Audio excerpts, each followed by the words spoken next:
से कट जाऊंगा।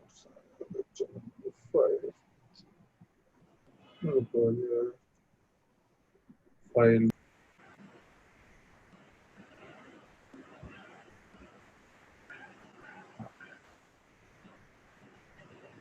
4 तक हो गया आगे 5। हाँ तो लेक्चर नंबर 5 तो यहाँ से स्टार्ट हो रहा है। अभी ये बीच वाला पार्ट बाद में करेंगे क्योंकि इसमें से काफी कुछ मैं ऑलरेडी आपको बता चुका हूँ। पहले लीजेटली और प्रिंसिपल करता है क्योंकि आज 2 ही घंटे हैं तो पहले मैं उसको कंप्लीट करता हूँ। एक्सटर्नल फैक्टर ये रहा लेक्चर नंबर 6। लेक्चर नंबर 5 बाद में कर देंगे, उसका आधे से आधा पार्ट हो चुका है ऑलरेडी। प्रॉब्लम प्रैक्टिस ही है उसमें।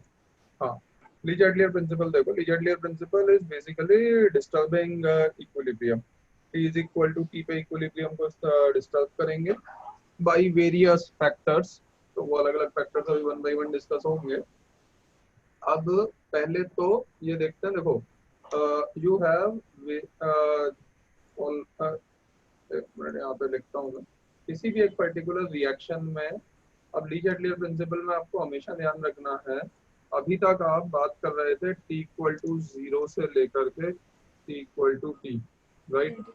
अभी आप इसके बाद t इक्वल टू t से t is equal to let's say t1 के बारे में बात करोगे। बीच वाला। हाँ, और इसमें नेसेसरीली यू मस्ट नो कि t equal to t plus dt पे क्या हो रहा है। t equal to t plus dt वाली स्टेप मैंने आपको बताया था, बुक्स वगैरह में कहीं पे भी किसी भी जगह पे नहीं है, लेक्चर नोट में भी नहीं है, but unless and until you are aware कि t equal to t plus dt पे जो भी moles, pressure, concentration, whatever are the concerned parameters वो क्या है, तब तक basically you can't be sure whether you are doing right और रॉन्ग और even you will be able to solve the question, right. तो ये t प्लस dt और t1 ये 3 stages basically now we are going to discuss in Le Chatelier principle. अब before moving to the numerical calculation अलग अलग effects देख लेते हैं। पहला effect of concentration. If the concentration of a component is increased, reaction shift in a direction which tends to decrease its concentration. हाँ, वो तो ऑब्वियस है। जैसे अगर मान लो मैं रिएक्टेंट की कंसंट्रेशन को बढ़ाता हूँ तो इंस्टेंटेनियस इफेक्ट क्या होगा। t equal to t plus dt पे, t इक्वल टू t पे तो RF और RB बराबर थे, इक्वल थे, राइट। और t equal to t plus dt पे RF RB से ज्यादा हो जाएगा क्योंकि मैंने रिएक्टेंट की कंसंट्रेशन बढ़ा दी है, राइट। अब t इक्वल प्लस dt पे अगर RF RB से ज्यादा हो जाएगा तो फॉरवर्ड में रिएक्शन रिलेटिवली ज्यादा शिफ्ट होगी, सही बात है ना। फॉरवर्ड में अगर रिएक्शन रिलेटिवली ज्यादा शिफ्ट होनी स्टार्ट होगी तो अब वक्त के साथ धीरे धीरे रिएक्टेंट कम होते जाएंगे और कभी ना कभी बेसिकली इक्विलिब्रियम एस्टेब्लिश हो जाएगा, राइट। तो देखो रिएक्टेंट बढ़ाया, यहाँ पे इसने रिएक्टेंट इंक्रीज हुआ तो फॉरवर्ड शिफ्ट क्योंकि RF ग्रेटर देन RB हो गया ना रिएक्टेंट बढ़ाते ही, और प्रोडक्ट बढ़ाया तो RB ग्रेटर देन RF हो गया तो बैकवर्ड शिफ्ट। बैकवर्ड शिफ्ट मतलब temporarily reaction will move into backward direction more than into forward direction till the time new equilibrium is established. Clear हुआ? ठीक है, Right? Okay. दरवाजा बंद करो। हाँ, अभी आप आगे ध्यान से देखिए। Effect of volume. Effect of volume देखिए। If volume is increased, pressure decreases. PV change है बेसिकली, प्रेशर वॉल्यूम का चेंज कीपिंग टेम्परेचर कांस्टेंट, ठीक है, right. PV equal to nRT, temperature, moles, concentration, ये सब कंसंट्रेशन तो फिर कांस्टेंट नहीं रहेगी, टेम्परेचर और मोल्स को कांस्टेंट रखता है। प्रेशर वॉल्यूम का चेंज है मतलब कंप्रेशन एक्सपांशन वाला स्टेज है। वॉल्यूम अगर बढ़ाया मतलब एक्सपांशन किया मतलब प्रेशर कम हुआ, राइट। तो ये कह रहा है hence reaction will shift in the direction in which pressure increases. इसने कैसे इसको एक्सप्लेन किया है, इसको ऐसे मत देखो बेसिकली, इसका और इजियर मेथड है क्योंकि ये एक मिनट पढ़ लेते हैं। इन विच प्रेशर इंक्रीजेस तो बैकवर्ड शिफ्ट होता है ना? कैसे होता है वो इम्पोर्टेंट है, कंक्लूजन आर नॉट इम्पोर्टेंट। सबसे पहले बिना लॉजिक के थोड़ी आगे बढ़ जाएंगे। हाँ, number of moles of gases increase and vice versa. उसको इस तरीके से मत करो बेसिकली, इसको ऐसे देखो। आपका Q का एक्सप्रेशन लिखो, डेल्टा NG अगर 0 होगा, जैसे ये एक रिएक्शन ली हुई है इसने for example, PCl5 giving PCl3 plus Cl2, ठीक है। अब PCl5 giving PCl3 plus Cl2, तो Q का जो एक्सप्रेशन आया, sum concentration divided by volume volume volume, right, moles by volume कर दिया, PCl3 के मोल्स बाय V, Cl2 के मोल्स बाय V, और डिनोमिनेटर में PCl5 के मोल्स बाय V। तो अल्टीमेटली ये जो रिएक्शन कोशेंट है, this is inversely proportional to V। अब ये इनवर्सली प्रोपोर्शनल टू V इसलिए आ रहा है क्योंकि डेल्टा Ng ग्रेटर देन 0 है, राइट। अगर डेल्टा Ng लेस देन 0 होता तो ये जो रिएक्शन कोशेंट है डायरेक्टली प्रोपोर्शनल टू V आ जाता। डेल्टा एन क्या है? डेल्टा Ng क्या हुआ करता था, अच्छा डेल्टा एन, हाँ ठीक है, okay. Delta n greater than 0 है तो reaction quotient T equal to T plus dt पे वॉल्यूम के इनवर्स प्रोपोर्शन में आ रहा है। डेल्टा एन अगर लेस देन 0 होता तो डायरेक्ट प्रोपोर्शन में आ जाता, राइट। ठीक है। और डेल्टा Ng 0 होगा तो फिर वॉल्यूम की टर्म ही नहीं आएगी, तो इफेक्ट ही नहीं होगा, राइट। तो अब रिएक्शन कोशेंट, जैसे फॉर एग्जांपल डेल्टा Ng यहाँ पे ग्रेटर देन 0 है, और ये लिया है हमने एक्सपांशन का केस। तो डेल्टा Ng ग्रेटर देन 0 में अगर reaction quotient is inversely proportional to V। अब एक्सटर्नल इफेक्ट क्या है, बाहर से क्या इफेक्ट किया है हमने, वॉल्यूम को बढ़ाया है। वॉल्यूम हाँ। को अगर हमने बढ़ाया है तो जो रिएक्शन कोशेंट है वो अभी इंस्टेंटेनियसली डिक्रीज हो जाएगा, will be lesser than K equilibrium, सही है। वॉल्यूम को अगर हमने बढ़ाया है, Q will be less than K equilibrium, are you agreed? ठीक है। अब Q अगर लेस देन के इक्विलिब्रियम हो गया है temporarily T equal to T plus dt पे, तो बट ऑब्वियस सी बात है आपको Q को अब रिलेटिवली बढ़ाना पड़ेगा जिससे वो के इक्विलिब्रियम तक पहुंच जाए, क्योंकि जब के इक्विलिब्रियम अचीव हो जाएगा तब वापस से इक्विलिब्रियम एस्टैब्लिश हो जाएगा, अग्रीड? तो अब Q को अगर आपको बढ़ाना है तो Q को बढ़ाने के लिए उसके न्यूमरेटर को बढ़ाओ, सही है ना। न्यूमरेटर क्या है, प्रोडक्ट्स है, हाँ न्यूमरेटर में प्रोडक्ट्स हैं, products are there in numerator. तो रिएक्शन अगर फॉरवर्ड डायरेक्शन में मूव करती है तो न्यूमरेटर इंक्रीज होगा, राइट। न्यूमरेटर इंक्रीज होगा तो Q बढ़ेगा, अल्टीमेटली वो K के पास पहुंच जाएगा और इक्विलिब्रियम दोबारा एस्टेब्लिश हो जाएगा। ये समझ में आया? हाँ, प्रोडक्ट इंक्रीज होगा तो फिर वो बैकवर्ड डायरेक्शन में चला जाने लगेगा। अरे वेट, आप इतना ज्यादा जंप क्यों करते हो? जब मैं आपसे पूछ रहा हूँ एक चीज की ये समझ में आया नहीं आया, केवल उस पर रिस्पॉन्ड करो ना, कुछ भी नहीं समझ में आएगा अभी इसके अंदर। अच्छा अच्छा वापस ठीक से है। जीरो से मैं स्टार्ट करता हूँ, आप फोकस किया करो। इतना जल्दबाजी में रहोगी ना, सारे क्वेश्चन केवल मैं सॉल्व कर रहा हूँ, आपसे नहीं होंगे फिर वो। वापस से जीरो से मैं स्टार्ट कर रहा हूँ, ध्यान से सुनिए चीजों को। डेल्टा Ng ग्रेटर देन 0 है, इस वजह से reaction quotient is inversely proportional to volume. ये क्लियर है? अगर डेल्टा Ng लेस देन 0 वाली स्टेज आएगी तो reaction quotient will be directly proportional to volume. हाँ। अब रिएक्शन कोशेंट आप कौन सी स्टेज पे लिख रही हैं? T equal to T plus dt पे, क्योंकि T और T equal to T dash पे तो ऑलरेडी के इक्विलिब्रियम है, वहां पे इक्वल टू K हो जाएगा। So you will be able to write Q only at T equal to T plus dt. Now, external effect is volume increase हुआ है। अगर V इंक्रीज होगा, डेल्टा Ng ग्रेटर देन 0 है, तो Q decrease होगा, Q will be less than K, agreed? ये वाला external effect इसके अंदर मेंशन कर दीजिए ना। एक्सटर्नल इफेक्ट इज वॉल्यूम आपने इंक्रीज किया है, this is the external effect. Volume अगर आपने इंक्रीज किया है डेल्टा Ng ग्रेटर देन 0 के केस में, Q will be temporarily greater than K equilibrium. ये क्लियर है? अब आपका since Q is greater than K equilibrium, तो अब आपका मोटिव क्या रहेगा? To decrease Q, sorry to, sorry एक मिनट, वॉल्यूम इंक्रीज हुआ तो Q will be less than K। Volume increase inverse proportion में है ना, डेल्टा Ng ग्रेटर देन 0 वाला केस डिस्कस कर रहे हैं हम। वॉल्यूम इंक्रीज हुआ, QC is inversely proportional to volume, volume बढ़ेगा Q कम हो जाएगा। तो आपका जो मोटिव होगा, दिस विल बी क्यू कम हो गया है तो टू इंक्रीज क्यू।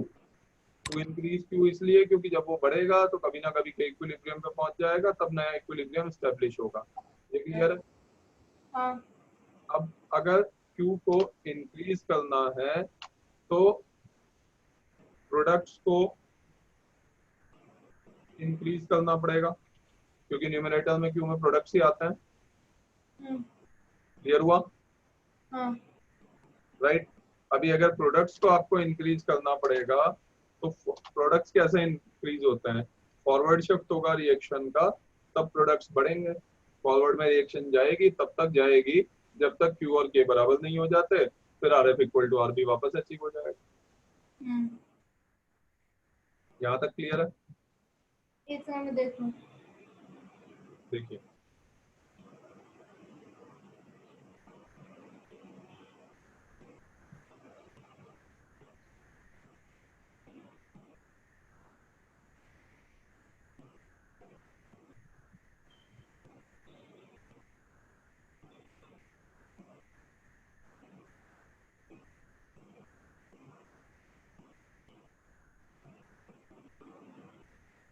ठीक है, समझ गया। यहाँ तक क्लियर है? राइट। हाँ। अगर यहाँ तक क्लियर है आपको, ये था basically when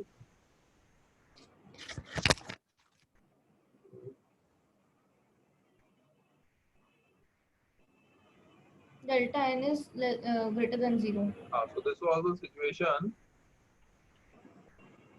when delta n, dn लिख देते हैं, dn is greater than 0।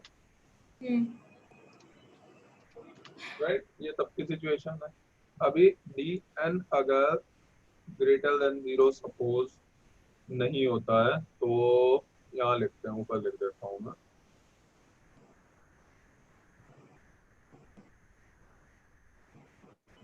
अभी अगर dn लेस देन 0 की सिचुएशन होती है तब क्या होगा? एक्सटर्नल इफेक्ट मान लो यही है कि वॉल्यूम इंक्रीज किया है आपने। वॉल्यूम इंक्रीज मतलब प्रेशर डिक्रीज, एक ही बात है। Right. Expansion, volume increase, pressure decrease, expansion of the container, ये एक ही चीज है। ठीक है। अभी dn अगर लेस देन 0 होगा तो Q will be directly proportional to volume आता है यहाँ पे। Q will be greater than 0। के यहाँ पे लिखो इसको, Q इज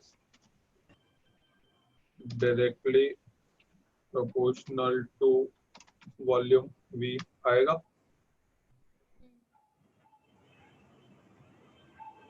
ये आएगा। हाँ आएगा। Q will be directly proportional to V and therefore it would be inversely proportional to E। ये आएगा। ये कैसे आएगा? बिकॉज क्या कहते हैं, बिकॉज वॉल्यूम इंक्रीज होने पे प्रेशर डिक्रीज होता है, तो इसलिए वो इनवर्सली हो जाएगा। Q directly inversely proportional to P, expression कहाँ से आएगा ये जानना चाहता हूँ। Q inversely proportional to P। ये एक्सप्रेशन कहाँ से मिलेगा मुझे? Get me a mathematical expression. Volume is inversely proportional to P, ठीक है, and Q is directly proportional to V, तो we can say that Q is inversely proportional to P। No, we can not say. Q और KP के सी एक particular expression की हम बात कर रहे हैं। ये Q is directly proportional to V मैंने लिखा हुआ है जब मैंने KC का एक्सप्रेशन लिखा है। आप KP का एक्सप्रेशन लिख लीजिए तब आएगा ये। When we are talking about K equilibrium, it has to be satisfied for both KC as well as KP. Q is a reaction quotient which is a generalized term ना। Q के लिए मैं KC भी लिख सकता, KC वाला भी expression लिख सकता हूँ, उसको QC कहेंगे, और KP वाला एक्सप्रेशन लिखूंगा तो उसको QP कहेंगे। Now whatever we are writing that has to be justified for KC as well as KP both। Okay। ठीक है। Inversely proportional to P।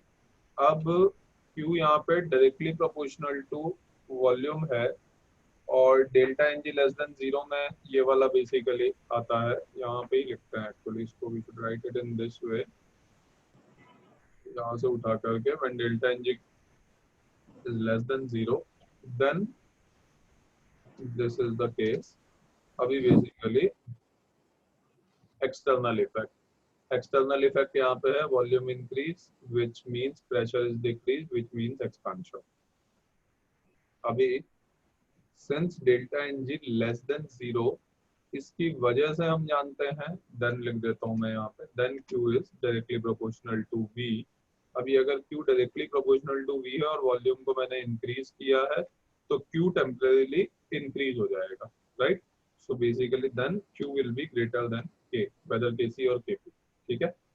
अभी Q अगर K से बड़ा हो जाएगा तो हमारा जो मोटिव आएगा यहाँ पे, हमारा मोटिव होगा टू डिक्रीज Q, राइट, क्योंकि मुझे के इक्विलिब्रियम वाला एक्सप्रेशन दोबारा अचीव करना है, तभी नया इक्विलिब्रियम अचीव होगा, सही है। अभी टू डिक्रीज Q प्रोडक्ट्स यहाँ पे मुझे डिक्रीज करने पड़ेंगे, राइट। तो बैकवर्ड शिफ्ट हो जाएगा, बैकवर्ड शिफ्ट, हाँ। समझ में आई बात, ये क्लियर हुआ? और एक मिनट देख लूं वापस।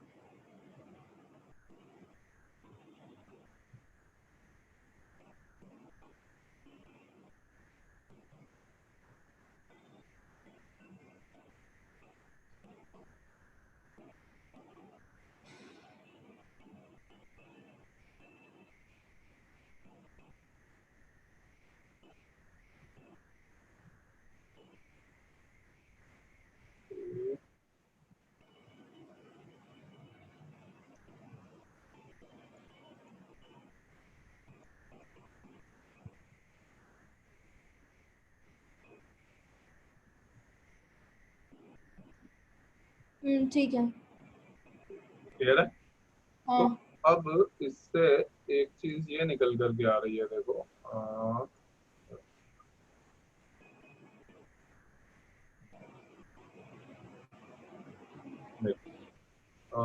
यहाँ लिखते हैं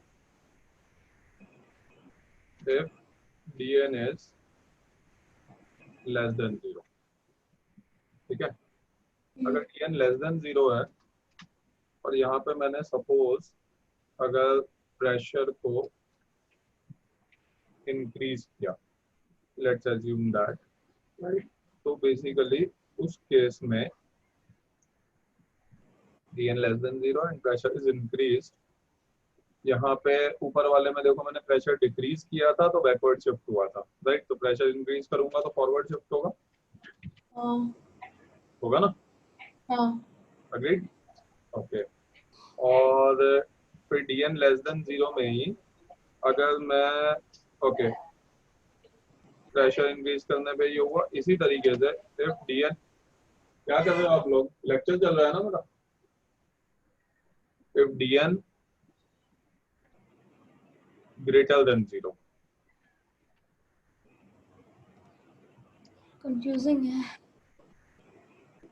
क्या कंफ्यूजन है बोलिए। नहीं, अलग अलग केसेस हैं, उनको ऐसे याद करना होगा अलग अलग। क्या याद करना होगा वो बात की बात है, मैंने आपको हमेशा कहा है पहले जो कुछ अभी चल रहा है उसको ये तो देखो कि समझ में आ रहा है नहीं आ रहा है, इतनी आगे की चीजें आप क्यों सोच रही हैं। अभी अभी तो मैं वो लिख रहा हूँ जो ऊपर लिखा हुआ है, अभी यहाँ तक किसी भी स्टेप पे कोई कंफ्यूजन है तो अभी बताइए, नहीं तो आगे कुछ भी समझ में नहीं आएगा। अच्छा, आपको शुरू में बता चुका हूँ यार, ली जटलियर प्रिंसिपल सबसे मेन इंपॉर्टेंट पार्ट है, तो चीजें इतनी आसान थोड़ी होती हैं। आपको जहाँ कहीं पे भी कोई दिक्कत है तो अभी बताइए, अदरवाइज वो आगे बढ़ जाऊंगा मैं, फ्यूटाइल एक्सरसाइज है।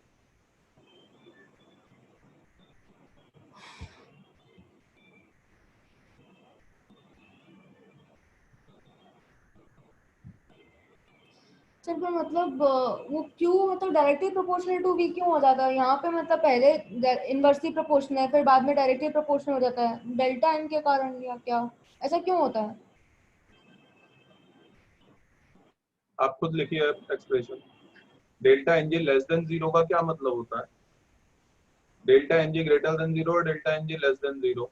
आप सामने देखिए ना, delta N G greater than zero वाली रिएक्शन को उसने सॉल्व किया है, तब Q inversely proportional to B आ रहा है। आप delta N G less than zero वाली रिएक्शन लेंगे तो इसका अपोजिट नहीं आएगा। Delta N G less than zero वाली कोई एक रिएक्शन ले लीजिए ना, 2NH3, ये N2+3H2 गिविंग 2NH3, इसके लिए लिखो जरा क्यू। N2 plus N2 वाली ना। N2+3H2 गिविंग 2NH3, इसके लिए क्यू का एक्सप्रेशन लिखिए और चेक कीजिए कि वॉल्यूम के डायरेक्ट प्रोपोर्शन में आ रहा है या इनवर्स प्रोपोर्शन में आ रहा है।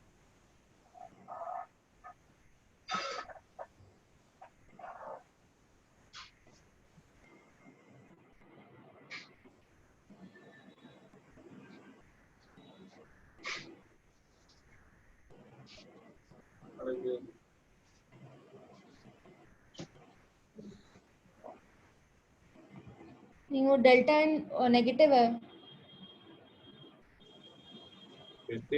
डेल्टा एन को छोड़ दो, मैंने आपको कहा क्यू का एक्सप्रेशन लिखो और चेक करो वॉल्यूम के डायरेक्ट प्रोपोर्शन में या इनवर्स प्रोपोर्शन में, केवल इतना करो।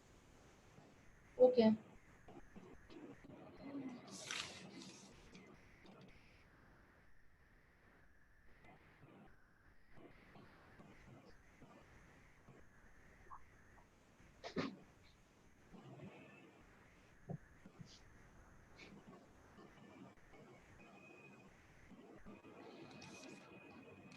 सर पर क्यू क्या हुआ? आपके सामने डेल्टा एन जी का ये PCl5 वाली रिएक्शन के लिए क्यू देखो किस तरीके से लिखा हुआ है, उसको देख करके आपको जो रिएक्शन मैंने दी है उसके लिए लिखने की कोशिश करो। वॉल्यूम के बारे में पता करना है, डायरेक्टली या इनवर्सली प्रोपोर्शनल। हम्म।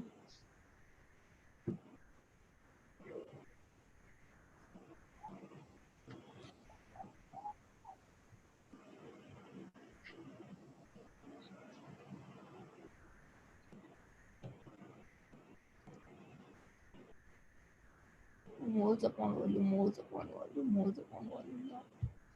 अच्छा।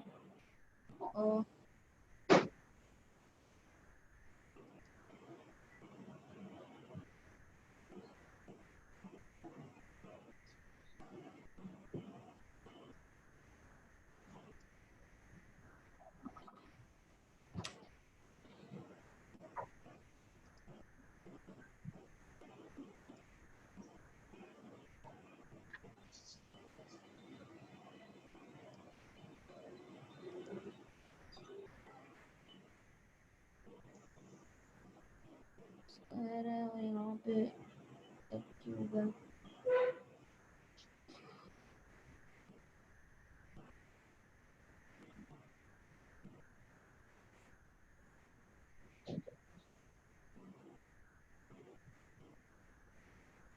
हाँ, डायरेक्टली प्रोपोर्शनल आ रहा है। अभी ठीक है। हाँ। अभी आगे का स्टेटमेंट मैं यहाँ पे तब लिखूंगा, पहले ऊपर वाले जो दो हैं delta n greater than zero less than zero, उनको ध्यान से देख लो, उसमें कोई डाउट हो तो पहले मुझे बताओ। ओके।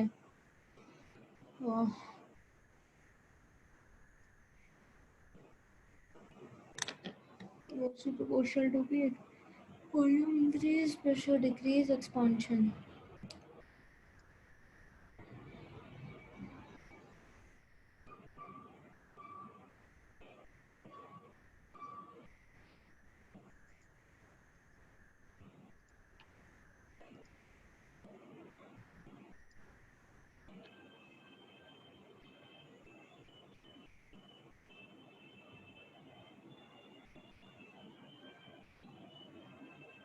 अच्छा ठीक है, तो इंक्रीज तो उसके लिए न्यूमरेटर इंक्रीज करना होगा। ठीक है, तो डिक्रीज क्यू प्रोडक्ट्स को डिक्रीज कर दिया, फिर बैकवर्ड शिफ्ट हो गया। ठीक है, समझ गए। क्या हाँ। अभी delta N G less than zero जब था, तब प्रेशर इंक्रीज करने पे फॉरवर्ड शिफ्ट होता है, ये क्लियर हुआ? Delta n less than zero, pressure increase करने पे फॉरवर्ड शिफ्ट होता है। Less than zero, pressure increase, forward shift.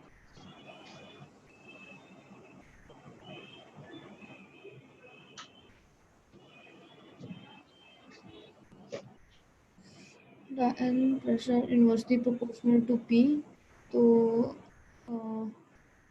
Pressure equal to increase, तो फॉरवर्ड शिफ्ट होगा। ठीक है। ठीक है, हाँ उसका रिवर्स कर दिया ना मैंने, ऊपर प्रेशर डिक्रीज किया था तो बैकवर्ड शिफ्ट था, प्रेशर इंक्रीज होगा तो फॉरवर्ड शिफ्ट हो जाएगा ना। हाँ इसी तरीके से जब delta N G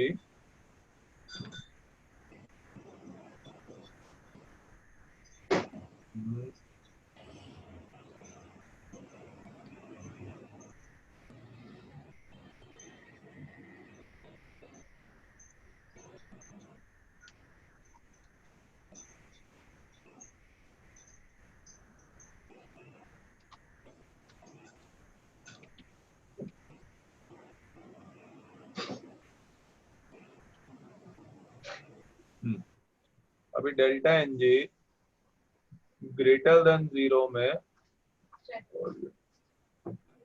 volume increase pressure decrease, हाँ तो यहाँ पे मेरे हिसाब से बैकवर्ड शिफ्ट होगा। ये समझ में आया? कैसे होगा बैकवर्ड शिफ्ट बताओ। ऊपर लिखा हुआ है, ऊपर ऐसा कुछ नहीं लिखा हुआ है। यहाँ पे लिखा है ना, और प्रेशर डिक्रीज एक्सपेंशन तो K is greater then Q, तो फिर उसको डिक्रीज करने के प्रोडक्ट डिक्रीज बैकवर्ड शिफ्ट। हाँ तो फॉरवर्ड शिफ्ट लिखा हुआ है ऊपर तो। नहीं मैं वहाँ, अरे जो आपने लिखा है ना ब्लू में, जब it applies the Q applies for both QP and QC। ये स्टेटमेंट कहाँ से आया? नीचे वाला जो स्टेटमेंट मैंने लिखा है ये कैसे होगा ये बताओ। P इंक्रीज बैकवर्ड शिफ्ट, ये आप कह रहे हो? लिखा तो यही है मैंने, कैसे होगा ये बताओ। अच्छा एक मिनट,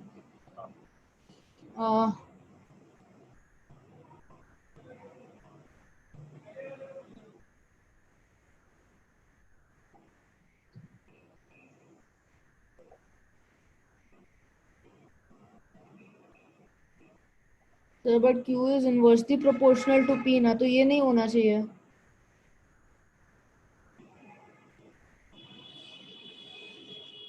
नहीं पर delta n greater than zero के लिए, ओके एक minute, delta n greater than zero हुआ, ठीक है, तो क्यू यहाँ पे क्यू क्या वाला, Q Q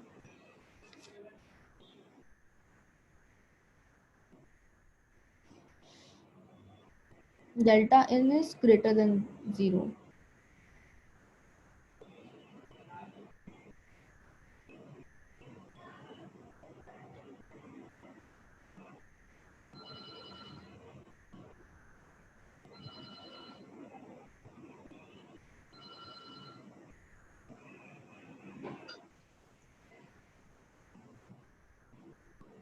QP is inversely proportional to V, नहीं मतलब V से Q निकाल, okay, QP is directly proportional to P, तो अगर P इंक्रीज होगा तो QP भी इंक्रीज होना चाहिए, तो QP अगर इंक्रीज होगा तो QP is greater than K, तो डिक्रीज Q, अगर डिक्रीज Q करना होगा तो बैकवर्ड शिफ्ट होना चाहिए।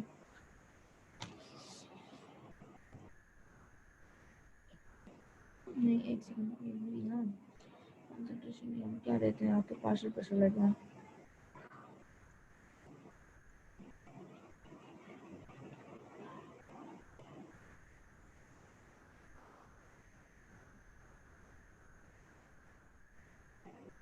n is greater than zero, ठीक है, तो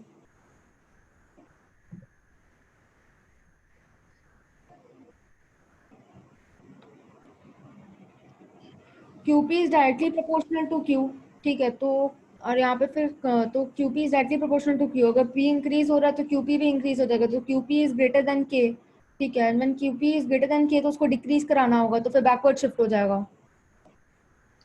कौन सा नीचे वाला स्टेटमेंट का बता रहे हो? हाँ P इंक्रीज बैकवर्ड शिफ्ट। आपको वो तो रेड कलर वाला जो बॉक्स है उसमें जो लिखा हुआ है उसका बिल्कुल रेसिप्रोकल है। रेड कलर वाले बॉक्स में प्रेशर डिक्रीज हो रहा था तो फॉरवर्ड शिफ्ट हो रहा था, देखो। प्रेशर डिक्रीज हो रहा था रेड कलर वाले बॉक्स में, प्रेशर डिक्रीज हो रहा है तो फॉरवर्ड शिफ्ट हो रहा है। प्रेशर बढ़ेगा हाँ तो बैकवर्ड शिफ्ट होगा। हाँ ठीक है, बात सही है। Delta N G greater than 0 वाला केस है, मेरा रेड कलर बॉक्स। हम्म, सही है। ठीक है। इसके ऊपर वाला स्टेटमेंट कहाँ से है? इसके ऊपर वाला statement, okay, delta n is less than 0। तो इसका ऊपर वाला स्टेटमेंट तो पी इंक्रीज फॉरवर्ड शिफ्ट ना, तो पी डिक्रीज होने पे बैकवर्ड शिफ्ट हो रहा था उस वाले delta n is less than 0 पे, तो पी इंक्रीज होने पे फॉरवर्ड शिफ्ट होगा। मैजेंटा कलर के बॉक्स का रेसिप्रोकल स्टेटमेंट लिखा हुआ है। हाँ। ठीक है, तो ये जो दो स्टेटमेंट है ना आपके, ये तो ऊपर तो मैंने इनका डेरिवेशन बताया आपको, ये हम्म। कैसे हो रही है ये कहानी। अभी नीचे ग्रीन वाले बॉक्स में इसका कंक्लूजन लिखा हुआ है, सही है। हम्म। ग्रीन वाले बॉक्स में अगर ये कंक्लूजन लिखा हुआ है ना, तो इससे एक बड़ा इंटरेस्टिंग स्टेटमेंट आता है। दस, कहाँ लिखूँ कोई अच्छी सी जगह, इधर लिखता है, चलो। दस, by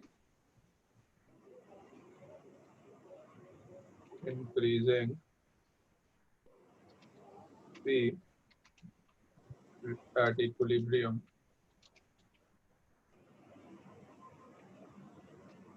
reaction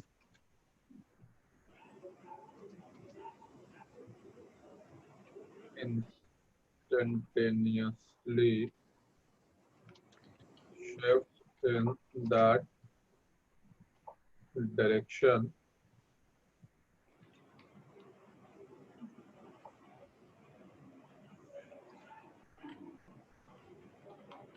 where sum of stoichiometric where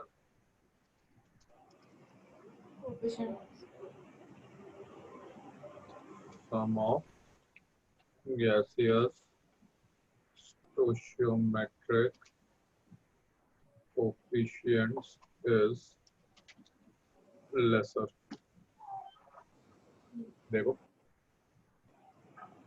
ये समझ में आया? That equilibrium reaction instantaneously shifts in the direction or sum of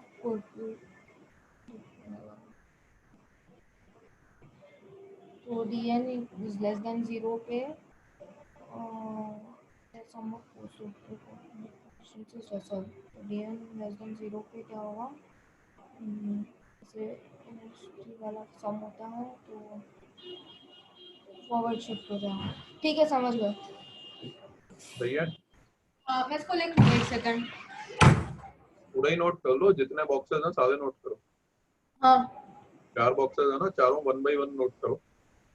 तो अब आपको जो याद रखना है ना, वो केवल ये वाला स्टेटमेंट याद रखना है, बाकी अपने आप हो जाएगा सब कुछ।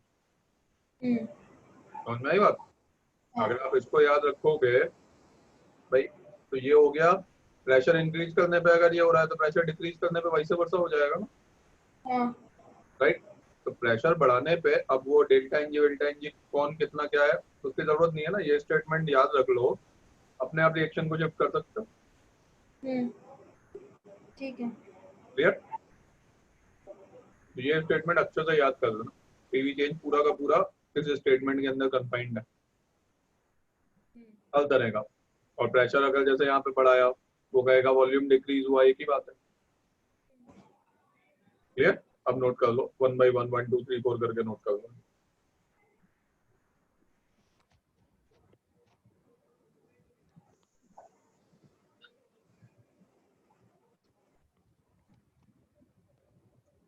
ये सब लेक्चर नोट से मत पढ़ना, वो बेसिकली अननेसेसरी परेशान हो गए। खाली ये जो दो डेरिवेशन है मैजेंटा और रेड वाले, वो याद, मतलब वो आपके उसके लिए कि कहाँ से आया ये। उसके बाद लास्ट में जो कंक्लूजन है याद रखने के लिए, उसको याद रख लो, अपने आप हो जाएगा सब कुछ। ठीक है।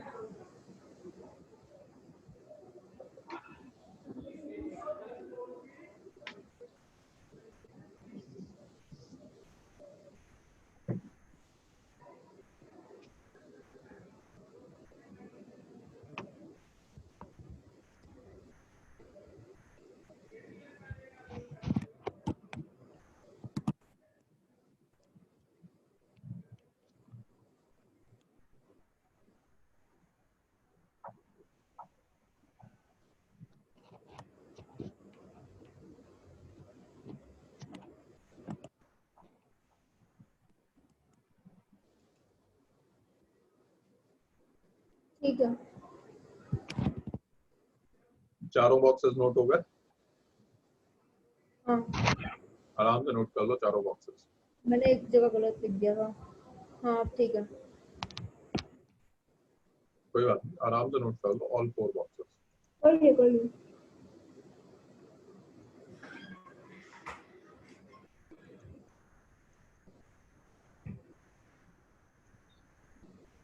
कर लिया। आगे बढ़े। हाँ इफेक्ट ऑफ प्रेशर तो वही इफेक्ट ऑफ वॉल्यूम का रेसिप्रोकल है, थर्ड वाला, ये ऑलरेडी हो चुका है।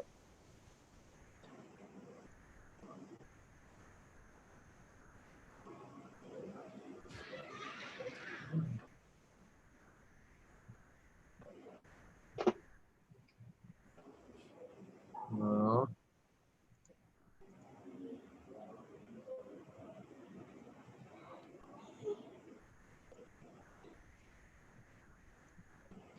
चलिए अभी आगे बढ़ता है। इफेक्ट ऑफ प्रेशर ऑलरेडी हो गया।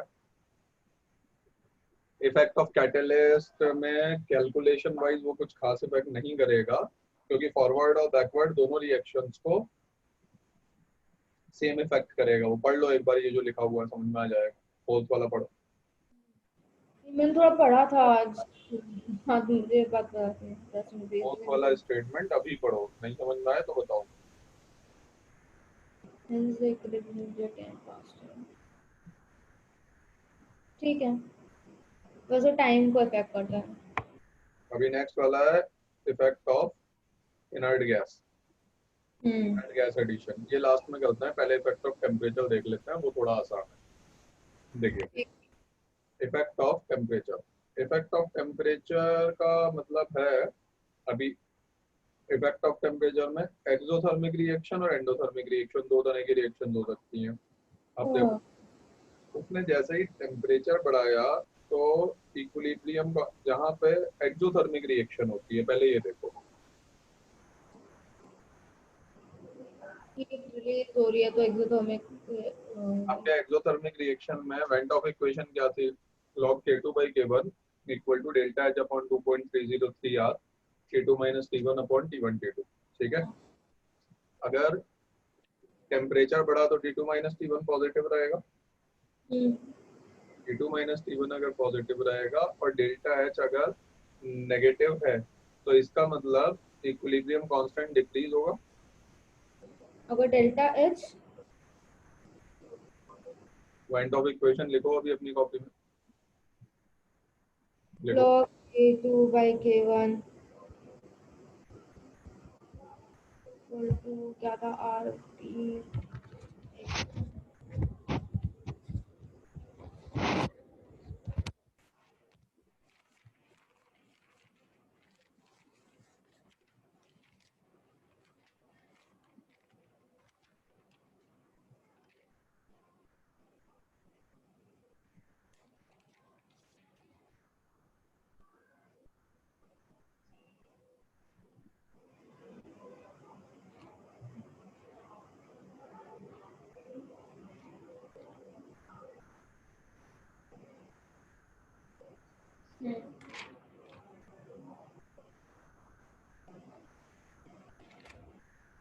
हाँ लिखी।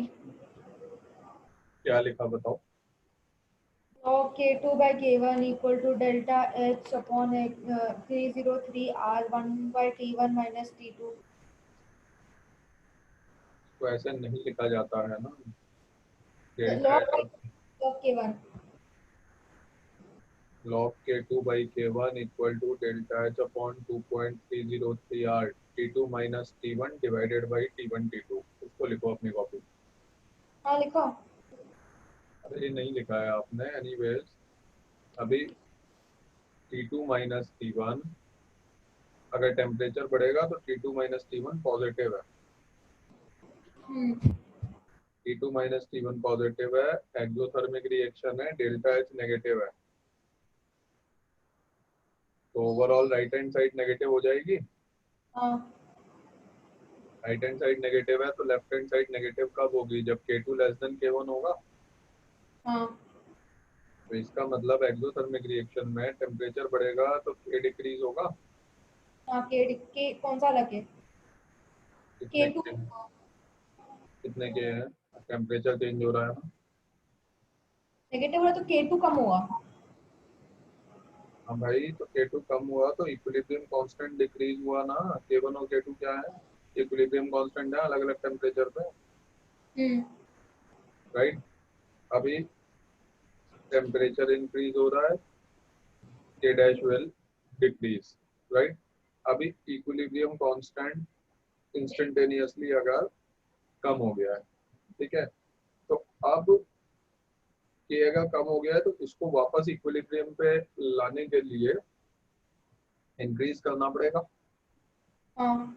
अच्छा, एक मिनट रुको, मुझे एक चीज देखने तो। इसमें टेम्परेचर बढ़ाने पे के की वैल्यू डिक्रीज हो गई है, टेम्परेचर इंक्रीज हो गया है, सो के हैज बीन डिक्रीज। हाँ, राइट। वेट, टेम्परेचर हमने इंक्रीज कर दिया, जैसे 300 केल्विन था उसके बजाय 600 केल्विन कर दिया अचानक। सही है। हम्म। अभी अगर मैंने 600 केल्विन कर दिया तो 600 केल्विन पे जो इक्विलिब्रियम कांस्टेंट की वैल्यू होती है वो 300 केल्विन से कम होती है। कम होगी हाँ। होगी ना। यहाँ पे देखिए आप,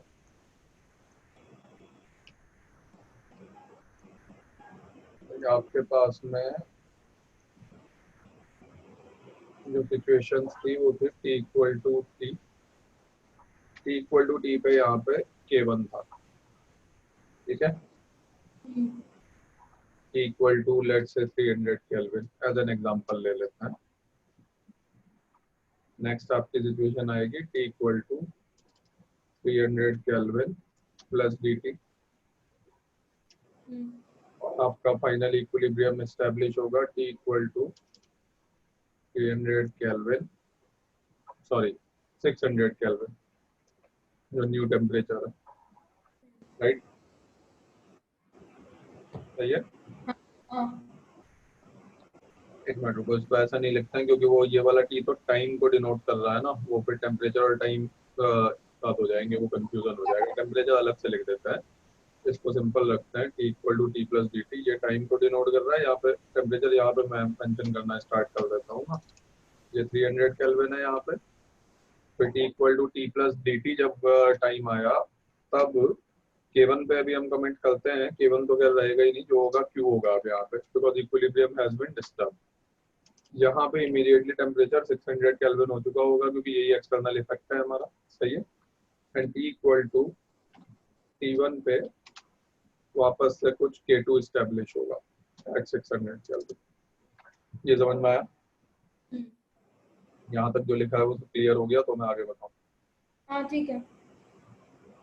अभी हमें एक चीज पता है कि since it is an exothermic reaction, therefore by increasing temperature equilibrium यहाँ पे लिखता है। We can say it's exothermic because of the Van 't Hoff equation. उसके इतना जल्दबाजी में क्यों रहती हो? अभी मैं क्यों? जब कुछ लिख रहा हूँ, आराम से उसको ऑब्जर्व करो ना। अभी ये लाइन जब मैं लिखूंगा ना उसके बाद तो मैं समझ में आएगा कि कितना एब्सर्ड स्टेटमेंट बोला है आपने। इन ओके। एक्सोथर्मिक रिएक्शन एज पर वेंट ऑफ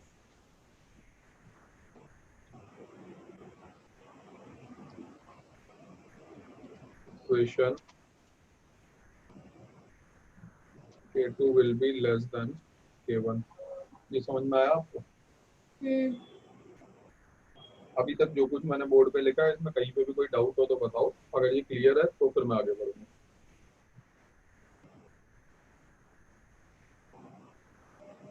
हाँ ठीक है।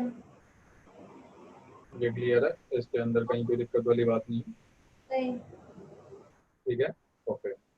अब ये जो मैंने आपको अभी बताया, इस सब की इक्विलिब्रियम शिफ्ट के लिए एक्चुअली जरूरत ही नहीं है। ये भी इसमें जो लिखा हुआ है वो तो वैसे ही हो जाएगा। ये मैंने इसलिए बताया कि ऑब्जेक्टिव क्वेश्चन में अगर कहीं पे भी पूछ लेता है तो एनालिसिस आपको पता होना चाहिए। अब इक्विलिब्रियम शिफ्ट तो इसके अंदर बहुत ज्यादा आसान है। ये एक ऐसी रिएक्शन है जिसके अंदर हीट एनर्जी रिलीज हो रही है। सही है। हम्म। राइट। हीट एनर्जी रिलीज हो रही है ना। हम्म। हीट एनर्जी रिलीज कौन सी डायरेक्शन में हो रही है? फॉरवर्ड डायरेक्शन में हो रही है। फॉरवर्ड डायरेक्शन में अगर हीट एनर्जी रिलीज होगी तो टेम्परेचर इंक्रीज हो रहा होगा। तो टेम्परेचर इंक्रीज हो रहा होगा। हाँ फॉरवर्ड डायरेक्शन में इंक्रीज हो रहा होगा। हाँ अगर मैंने टेम्परेचर को, अब मेरा एक्सटर्नल इफेक्ट क्या है? मेरा एक्सटर्नल इफेक्ट भी यही है कि मैंने टेम्परेचर और बढ़ा दिया। हाँ कभी भी Le Chatelier principle is like law of inertia. System जो भी चेंज आता है उसको अपोज करने की कोशिश करता है, राइट। तो अब अगर मैंने टेम्परेचर बढ़ा दिया, सिस्टम उसको डिक्रीज करने की कोशिश करेगा। सही है। लिख देता हूँ ये सारी चीजें मैं, आप पहले ये नोट कर लो, ये वाला जो पार्ट लिखा हुआ है इसको रब करना है मुझे। पूरा नोट कर लिया, जो कुछ मैंने बोर्ड पे लिखा हुआ है रब कर रहा हूँ मैं। ठीक है। अच्छा, ये तो एनालिसिस खाली ऑब्जेक्टिव क्वेश्चंस के लिए मैंने आपको बताया था, शिफ्ट के लिए तो इसकी जरूरत ही नहीं है। एक्सोथर्मिक अगर आप लोगे, एक्सोथर्मिक का मतलब होता है हीट एनर्जी रिलीज। ये शिफ्ट वगैरह जैसे मैं बता रहा हूँ वैसे ही ध्यान रखना, लेक्चर नोट्स वगैरह से पढ़ोगी मानने से परेशान रहोगी, ये सब किसी भी बुक्स में नहीं दिया हुआ है। एक्सोथर्मिक मतलब हीट एनर्जी रिलीज। ठीक है। अभी हीट एनर्जी अगर रिलीज हो रही है, it means temperature high in forward direction. ये ठीक है। जहां पे भी नहीं समझ में है वहीं बता देना। अब आप आ जाओ, एक्सटर्नल इफेक्ट क्या है आपका? टेम्परेचर। एक्सटर्नल इफेक्ट ये है, अभी तक एक्सटर्नल इफेक्ट की मैंने बात नहीं की थी, अभी तक खाली एक्सोथर्मिक का मतलब बताया था। आपका एक्सटर्नल इफेक्ट है temperature increased. Tendency of system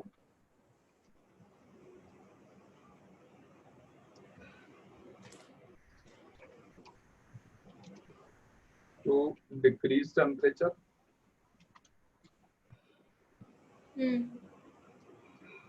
temperature कैसे डिक्रीज कर सकती हो? साफ ही दिखाई दे रहा है, backward shift forward shift direction में तो टेम्परेचर बढ़ रहा है। फर्स्ट स्टेटमेंट देख लो, समझ में आया? बैकवर्ड शिफ्ट होगा। दिख ही रहा है साफ साफ। ठीक है, समझ गए। क्लियर। हाँ बस तो इसको तो याद भी रखने की जरूरत नहीं है, साफ ही दिख रहा है। अब एक्सोथर्मिक में हीट एनर्जी रिलीज होती है, एंडोथर्मिक होता तो इसका रिवर्स हो जाता। समझ में आई बात? ठीक है। टेम्परेचर बढ़ेगा तो सिस्टम टेम्परेचर को कम करना चाहता है, तो वहां चले जाओ जहाँ हीट एनर्जी रिलीज नहीं हो रही है, राइट। टेम्परेचर डिक्रीज हो रहा होगा तो वही से वर्सा। तो इसमें तो कुछ भी याद नहीं रखना है, तो एक्सोथर्मिक एंडोथर्मिक के हिसाब से देख लेना कौन सी रिएक्शन है। समझ में आई बात? ठीक है, नोट कर लो इसको। लिख लिया। ठीक। तो अभी तक, जैसे इसको रब कर रहा हूँ अब मैं, अभी तक 3 चेंजेस मैंने आपको बता दिए। कॉन्सेंट्रेशन चेंज, कॉन्सेंट्रेशन या मोल्स के अंदर चेंज पहला था। उसके बाद pressure volume changes. PV change में बिल्कुल सिंपल याद रखना था, प्रेशर इंक्रीज करने में वहां जाओगे जहां पे सिग्मा एनजी कम हो, राइट। इसके बाद तीसरा चेंज मैंने आपको बताया टेम्परेचर चेंज। लॉजिकली सोचोगे तो कुछ भी याद नहीं रखने की जरूरत है। ठीक है। जो वो कर रहा है बेसिकली टेम्परेचर में, उसके रिवर्स डायरेक्शन में चले जाना जहाँ हीट एनर्जी आपको मतलब बढ़ रही है, घट रही है, whatever is required to you. System हाँ अपोज करेगा खाली चीजों को। लॉ ऑफ इनर्शिया है, रिचर्ड लियर प्रिंसिपल। क्लियर। अब आ जाओ आप इसके ऊपर, एक जो ये लास्ट आपका बचा हुआ है रिचर्ड लियर प्रिंसिपल में, addition of inert gas. Addition of inert gas at constant volume. अब इसने तो लॉजिक तो बताया नहीं, वैसे भी इसकी चीजें मत पढ़ो, वो बड़ा कंफ्यूजन हो जाएगा। मैं बता देता हूँ एडिशन ऑफ इनर्ट गैस के अंदर शिफ्ट को कैसे देखा जाता है। देखो, inert gas addition basically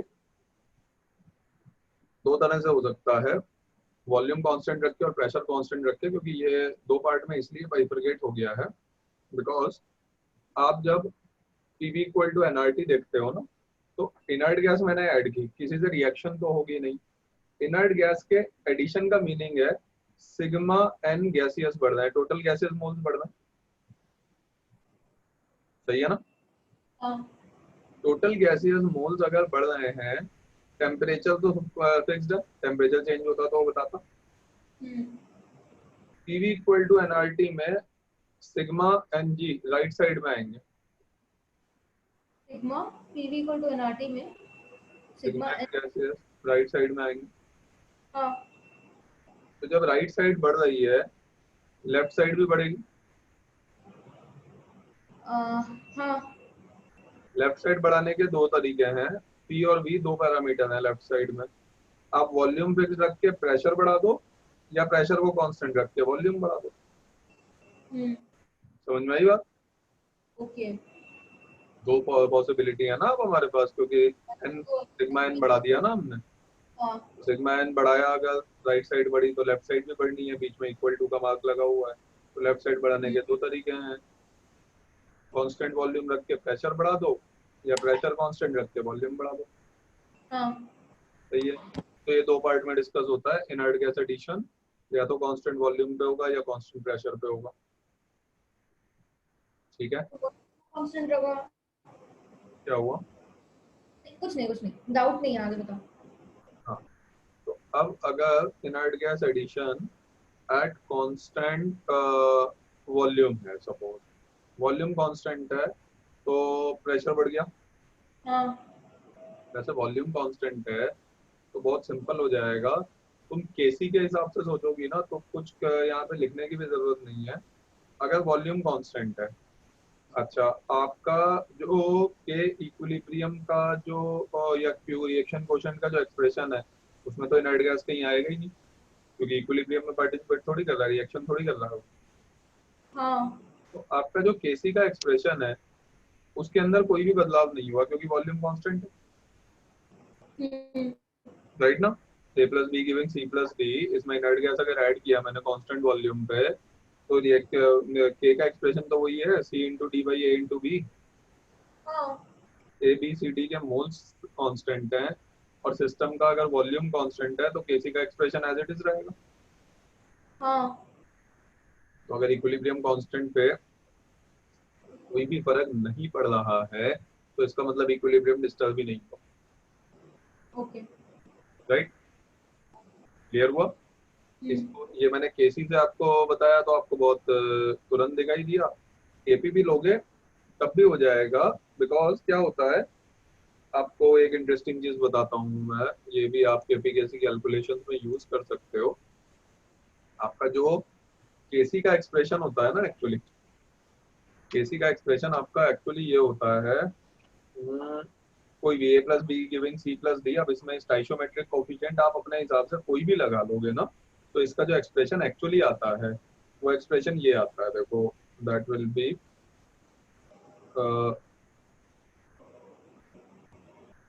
moles of C multiplied by moles of D, and then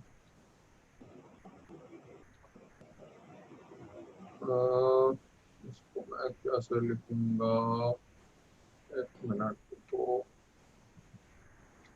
ये शायद इससे नहीं लिखा जाएगा, एक मिनट मेरा पेन काम गया।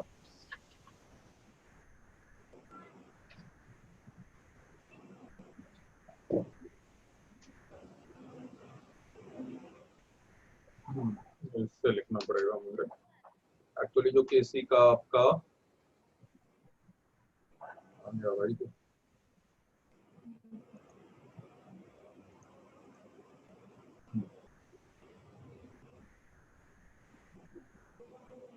चल क्यों नहीं रहा भाई।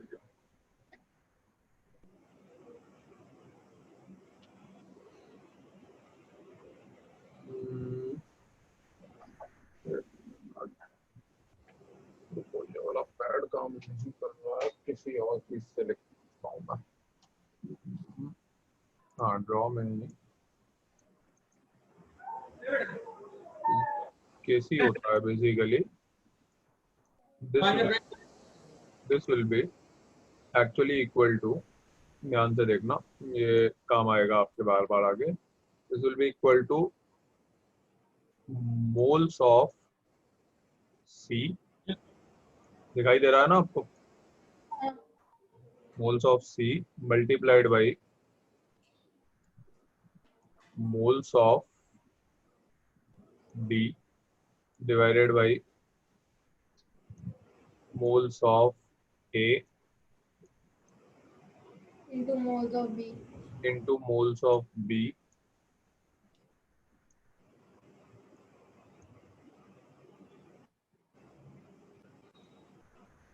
और एक minute, T by sigma N is equal to RT by V।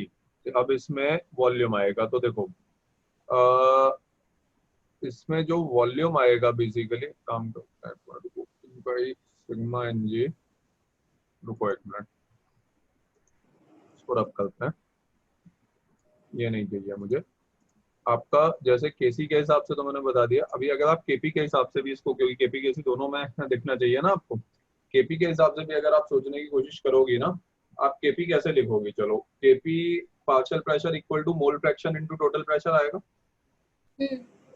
Right. Partial pressures आते हैं केपी के अंदर, तो एक्चुअली वो जो mole fraction into total pressure वगैरह आएगा ना, उससे बेटर भी आप ये सोच सकते हो, आपके पास एक एक्सप्रेशन हुआ करता था, if you remember, KP RT की power delta N G, right, d n लिख देते हैं। अभी ये वाला जो एक्सप्रेशन आपका हुआ करता था, इसमें केसी का एक्सप्रेशन था वो क्लियर है, केसी कांस्टेंट है और आर और टी भी यहाँ पे बेसिकली कांस्टेंट ही है ना, सही है ना, राइट। आर और टी कांस्टेंट है, केसी कांस्टेंट है, तो केपी भी कांस्टेंट ही रहेगा, सही है, ठीक है, क्लियर। तो बेसिकली केपी और केसी दोनों कांस्टेंट रहते हैं एट कांस्टेंट वॉल्यूम। वो एक्चुअली आपको, तो इसमें होता क्या है, केपी का एक्सप्रेशन अगर पूरा आप लिखोगे ना, तो इसमें चेंज क्या हो रहा है, कांस्टेंट वॉल्यूम पे जो चेंजेस हो रहे हैं वो केवल दो चेंजेस हो रहे हैं, एक तो टोटल प्रेशर चेंज हो रहा है और एक टोटल गैसेस मोल्स चेंज हो रहा है, राइट ना। ये जो एट कांस्टेंट वॉल्यूम वाली कंडीशन है, इसमें total P and total gaseous moles, ये दो चीजें चेंज होती हैं, ये ध्यान रखना, राइट, है ना। वॉल्यूम कांस्टेंट है तो केसी सेम रहेगा, और केपी अपने वाले एक्सप्रेशन से तो दिख ही रहा है कि सेम रहेगा। आप केपी का वो पार्शियल प्रेशर वाला भी अगर एक्सप्रेशन लिखोगे ना, तो एक्चुअली वो उसमें पी बाई सिग्मा एनजी की जो टर्म आएगी ना, टोटल प्रेशर और टोटल गैसेस मोल्स एक दूसरे के चेंज को कंपनसेट कर लेंगे, ओके, क्लियर हुआ, क्लियर, राइट। तो केपी और केसी दोनों कांस्टेंट रहेंगे, तो at constant volume inert gas addition से कोई इफेक्ट ही नहीं होता, ठीक है। अभी एट कांस्टेंट प्रेशर बात करते हैं। अभी अगर एट कांस्टेंट प्रेशर बात करेंगे तो केसी में ही आते हैं, जैसे अगर प्रेशर कांस्टेंट रखा और सिग्मा एनजी मैंने इंक्रीज कर दिया तो वॉल्यूम बढ़ जाएगा, राइट। अभी अगर मैंने वॉल्यूम को इंक्रीज कर दिया है तो आप के पास वही दो तीन केस है, delta N g equal to zero, greater than zero and less than zero. अभी जो delta N G greater than zero होता है, इसके अंदर Q और Q की क्या रिलेशनशिप होती है वॉल्यूम से, Q की रिलेशनशिप वॉल्यूम से इनवर्स होती है at delta n is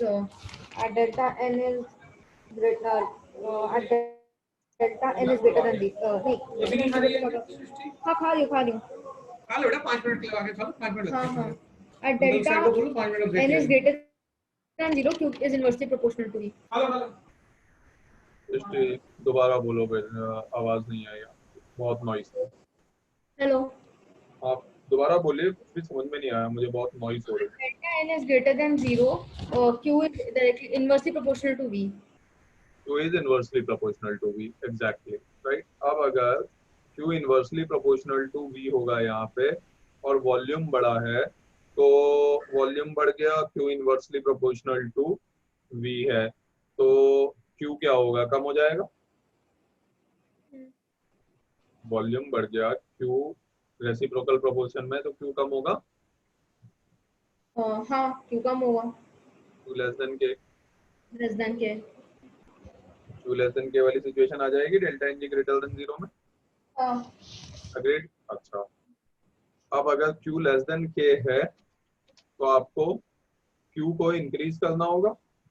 Q को इंक्रीज करने के लिए फॉरवर्ड में ही जाना पड़ेगा।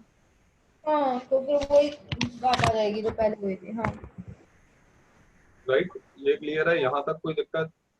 नहीं, ठीक है। तो इंक्रीज करना होगा। ठीक है, अभी इसका मतलब ये हुआ कि adding inert gas at constant pressure, total pressure इसमें कांस्टेंट रखा हुआ है। अगर हाँ, तो यहाँ पे कंक्लूजन देखते हैं। Adding inert gas at constant pressure delta N g अगर ग्रेटर देन 0 है तो रिएक्शन उस डायरेक्शन में जा रही है जहाँ पे गैसेस मोल्स रिलेटिवली ज्यादा हो, स्टोइकोमेट्रिक कोएफिशिएंट जहाँ पे ज्यादा हो। ये समझ में आया? एक बार हम वापस बोलो। Adding inert gas at constant pressure, अब यहाँ पे देखो ना, वापस यहाँ पे कंक्लूजन देखो, delta N G greater than 0 है, इसके अंदर रिएक्शन में फॉरवर्ड शिफ्ट हुआ। हाँ, फॉरवर्ड में शिफ्ट होगा। तो delta N G less than 0 में रिएक्शन में बैकवर्ड शिफ्ट होगा। हाँ, इट डज मीन कि अगर ये ऐसा है तो adding inert gas at constant pressure reaction उस डायरेक्शन में शिफ्ट होती है जहां पे sigma n g stoichiometric coefficients gas का सम गैसेस का लेसर हो। ठीक है, डेल्टा एन ग्रेटर देन 0। ठीक है, तो भाई ओके। जस्ट रिवर्स कंक्लूजन आता है पीवी चेंज का। पीवी चेंज का कंक्लूजन ये होता है कि प्रेशर इंक्रीज करने पे रिएक्शन वहां जाती है जहां पे सिग्मा एनजी लेसर हो, स्टोइकोमेट्रिक कोएफिशिएंट्स की बात हो रही है, राइट? और मोल्स की बात नहीं हो रही है, क्योंकि मोल्स कुछ भी हो सकता है, मोल्स का स्टोइकोमेट्रिक कोएफिशिएंट से कोई लेना देना नहीं होता है, राइट? यही सब बेसिकली इन बुक्स में और ये रिश्ते फोकस करो, नहीं तो आप ब्रेक लेकर के आओ, ये सब समझ में नहीं आएगा। हाँ सर, हाँ एक्चुअली, हाँ अभी मुझे ब्रेक लेना है। ये पार्ट आप कंप्लीट कर लीजिए, मैं ब्रेक ले रहा हूँ। नहीं वो वैसे कोई फायदा नहीं है, टाइम लगेगा इसमें, आप 10 मिनट ब्रेक लेकर के आइए। ठीक है, ओके।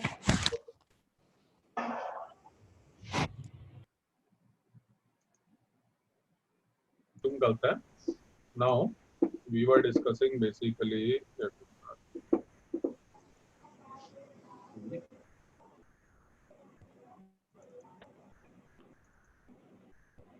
हाँ ओके। सो अब एट कांस्टेंट वॉल्यूम तो क्लियर हो गया था, एट कांस्टेंट प्रेशर की हम लोग बेटा बात कर रहे थे। एट कांस्टेंट प्रेशर में वापस आता हूं मैं यहाँ पे,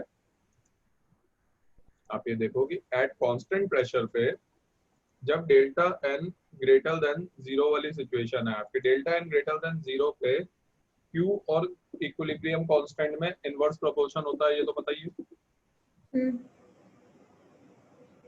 रुको क्या सारे बार बार मेरे वायर को परेशान कर रहे हो हैं? इतने से और वायर को परेशान करते हो तुम हैं? तुमको खेलना है तो उधर जाके खेलो ना, शुरू से तब। अबे छोड़ो ना, इधर नहीं आने का।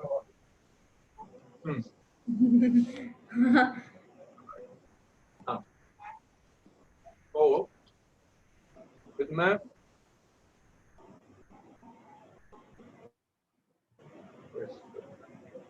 हाँ, इसमें जो रिएक्शन कोएफिशिएंट है Q is inversely proportional to volume, ये क्लियर था। अब वॉल्यूम बढ़ा तो Q कम हो गया, तो Q लेस देन K हो गया। अब अगर Q लेस देन K हो गया है तो Q को बढ़ाना पड़ेगा, तो फॉरवर्ड में जाएगी रिएक्शन, सही है ना? ओके, सो नाउ इससे कंक्लूजन ये निकल कर के आया, आप देखो लिखा हुआ है फर्स्ट वाला point, delta n greater than 0 पे reaction will shift into forward direction. ये क्लियर है कैसे हुआ? ठीक है, तो डेल्टा एन लेस देन 0 पे reaction will shift into backward direction, इसका रेसिप्रोकल, ठीक है। सही है ना? अच्छा, अब इसके अंदर अगर समरी देखे आप पीवी मतलब इसका जो याद रखने के पॉइंट ऑफ व्यू से इसका जो कंक्लूजन आता है, कांस्टेंट वॉल्यूम पे तो नो इफेक्ट है ही, कांस्टेंट प्रेशर पे जो जो पीवी चेंज में प्रेशर इंक्रीज करने का कंक्लूजन था ना, उसका रिवर्स कंक्लूजन इसका आता है याद रखने के पॉइंट ऑफ व्यू से। क्योंकि आप देखो यहाँ पे एट कांस्टेंट प्रेशर अगर मैं इनर्ट गैस एडिशन कर रहा हूँ तो delta n g greater than zero पे फॉरवर्ड में जा रहा है, लेस देन जीरो में बैकवर्ड में जा रहा है। मतलब जहाँ पे गैसेस स्टोइचियोमेट्रिक कोफिशिएंट का समीशन ज्यादा है वहां पे जा रहा है ना। और पीवी चेंज में प्रेशर बढ़ाने पे वहां जाता था जहाँ सिग्मा एनजी कम हो, राइट। तो इसको याद रखने के पॉइंट ऑफ व्यू से पीवी चेंज में इंक्रीजिंग प्रेशर का जो कंक्लूजन था उसका रिवर्स कंक्लूजन इसका होता। ठीक है, क्लियर। 4 चेंजेस थे, चारों हो गए, moles, PV change, temperature and inert gas addition. Clear है? ओके। अभी इसमें कुछ खास दिया हुआ है अगर इसमें नीचे तो देख लेते हैं, अदरवाइज हम लोग अपनी डीपीपी पे आते हैं जो थ्योरी वाली डीपीपी है। ये छोड़ दो अभी, एप्लीकेशन ये सब बाद में देख लेंगे, इसमें कोई खास चीज नहीं है, पहले डीपीपी करते हैं। इसको बंद करता हूँ।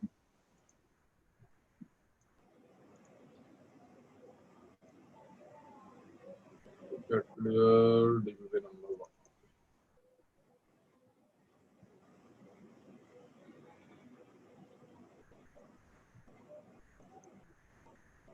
चलो सॉल्व करना स्टार्ट करते हैं फटाफट।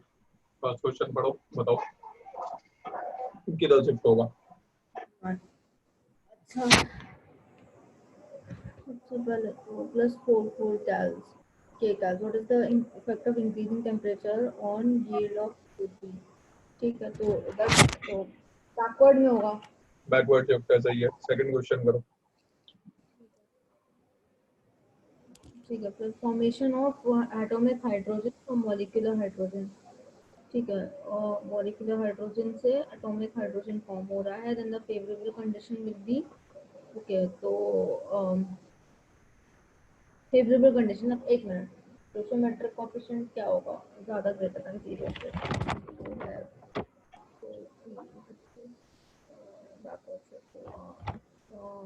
और P decrease and volume increase, pressure and temperature की बात हो रही है, तो प्रेशर लो होगा और प्रेशर लो होगा और टेम्परेचर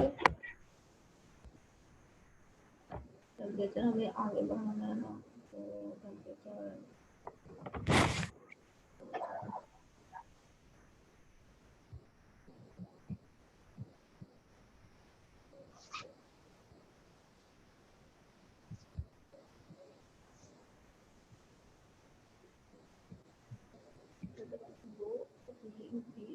बैकवर्ड शिफ्ट होगा, तो पीक डिक्रीज नहीं करेगा टेम्परेचर को, फॉरवर्ड शिफ्ट हो जाता है तो टेम्परेचर हाई हो जाएगा ना, फॉरवर्ड शिफ्ट हो जाएगा। High temperature, low pressure, high temperature सी लॉजिक बताओ कैसे सॉल्व करेंगे, मेथड। और लॉजिक ये है कि बिकॉज यहाँ पे डीएम जो है तो ग्रेटर है, तो ठीक है, तो पी डिक्रीज करने पे फॉरवर्ड शिफ्ट होगा। वापस से बताओ, वॉइस ब्रेक हो रही थी आप।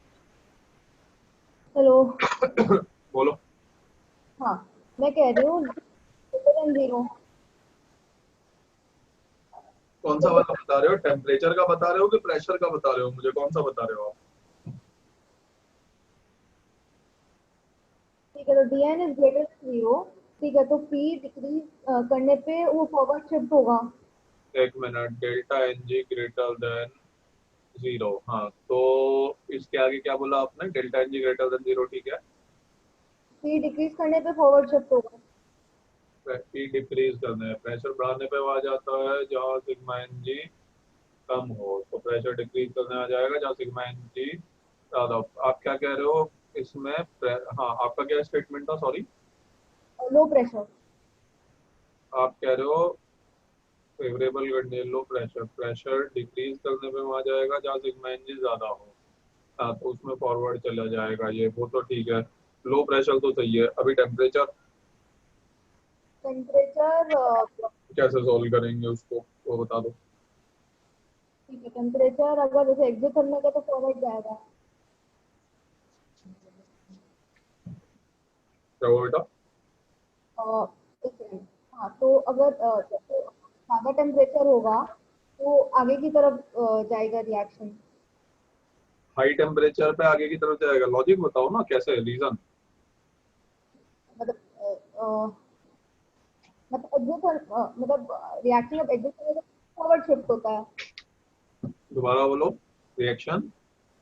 एक्सोथर्मिक में forward shift होता है। अरे भैया ये रिएक्शन एक्सोथर्मिक है एंडोथर्मिक है क्या है, पहले ये ठीक है। तो बताओ। नहीं नहीं, रुक जा रुक जा रुक जा। ऐसे मत किया करो, आप इतना जल्दबाजी में करोगे तो आंसर आ भी जाएगा तो कोई फायदा नहीं है।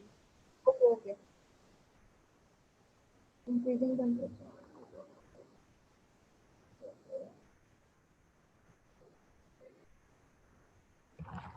हाँ।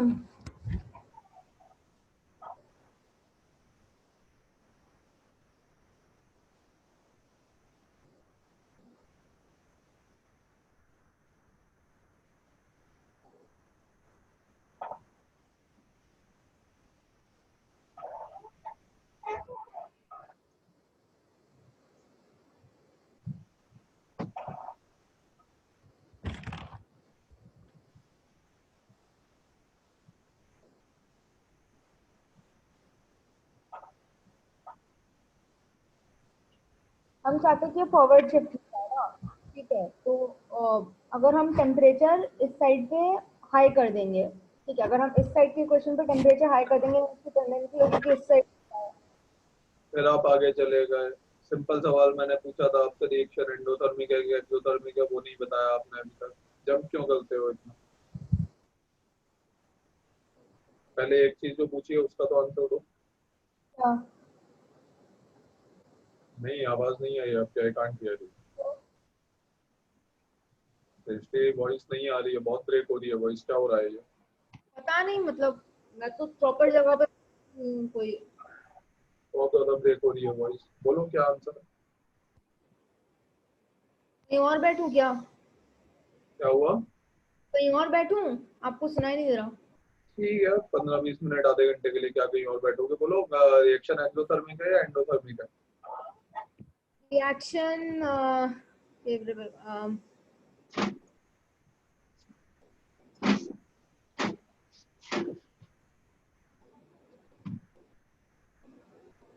एंडोथर्मिक है कि एक्सोथर्मिक है?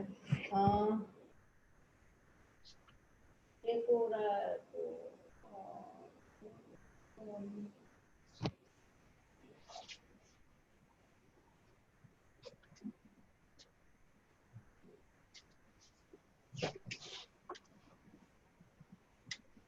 सबको नहीं पता। उसके बिना कैसे काम चलेगा? हम्म।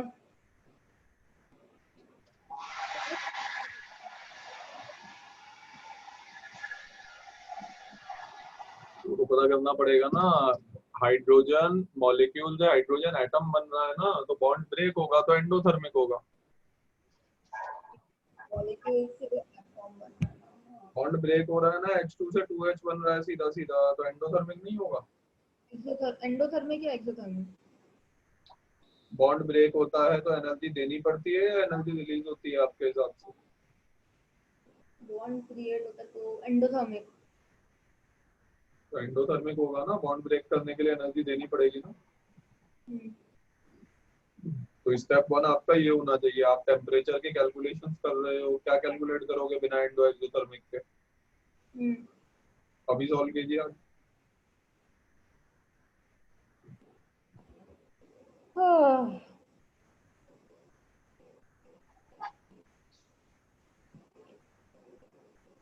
अगर हम पहले ही वो मतलब अगर एंडोथर्मिक है तो फिर वो बैकवर्ड तो एंडोथर्मिक है तो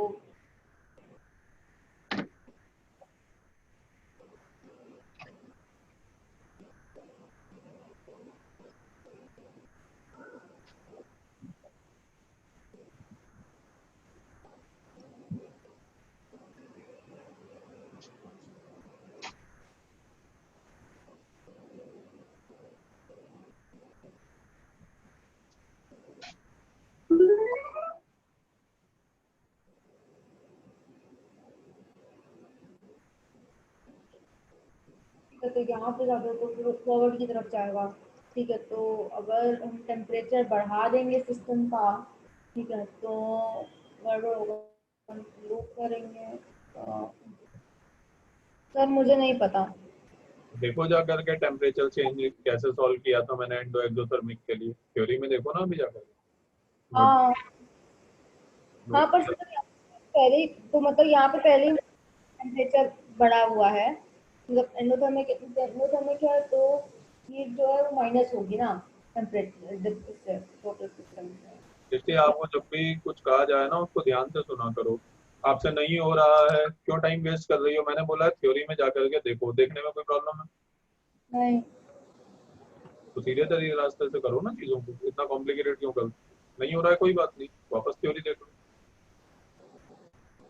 देखो टेम्परेचर चेंज में क्या किया था, एंडोथर्मिक एक्सोथर्मिक रिएक्शन लेकर के, how did we solve.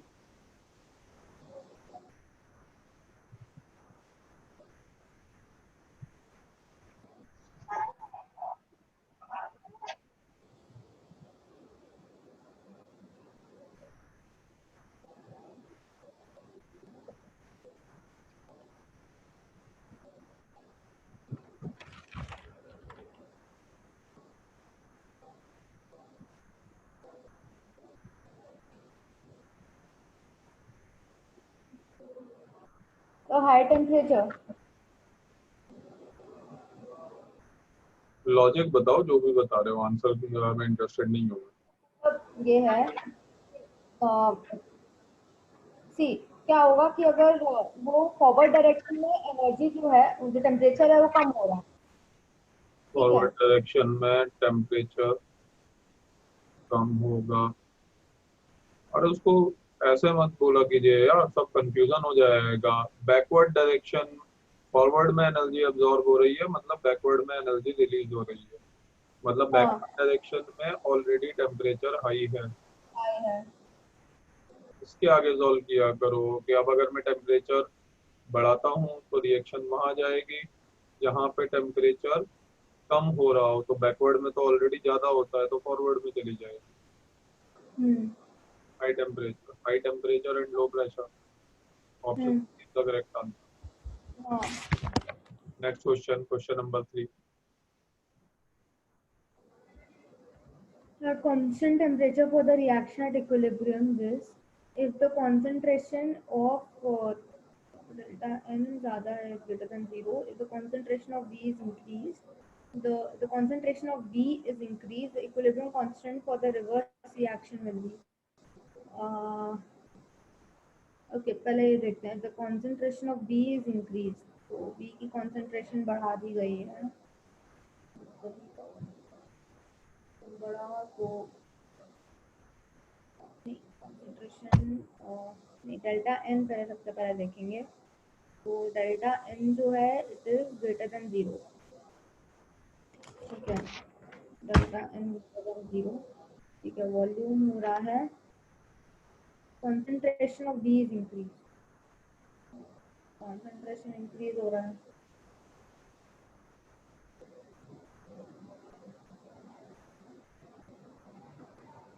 Volume decrease हो रहा होगा, तो volume decrease, delta n is greater than 0, volume decrease backward से। ठीक है, equilibrium constant for the reverse reaction, backward constant for the reverse reaction कुछ हो रहा है। Equilibrium constant for this will be increase decrease, order first increase then decrease.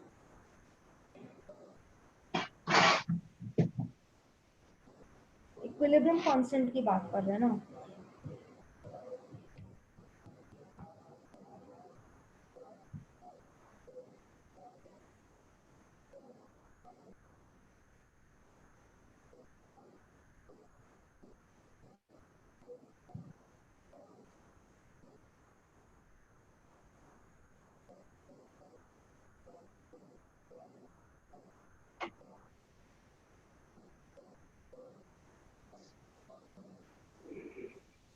First increase then decrease.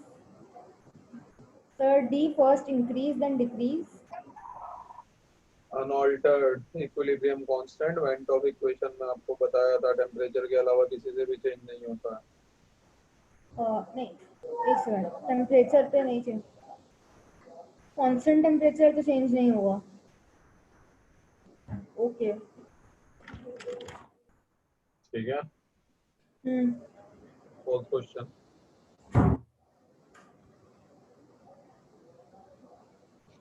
low pressure and low temperature are favorable conditions for the reaction, then the true statement will be low temperature and low pressure। Low pressure है तो A plus B C plus D तो delta and low pressure is favoured, तो pressure decrease, favourable conditions for the reaction, मतलब forward direction में ना। Obviously forward direction. हाँ, low pressure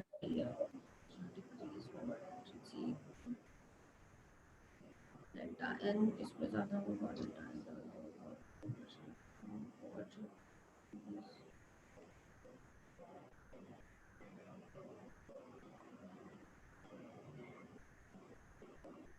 delta N C plus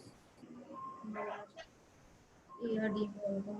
Now DH is great plus on minus, low temperature is favored or not, delta N should be greater than 0।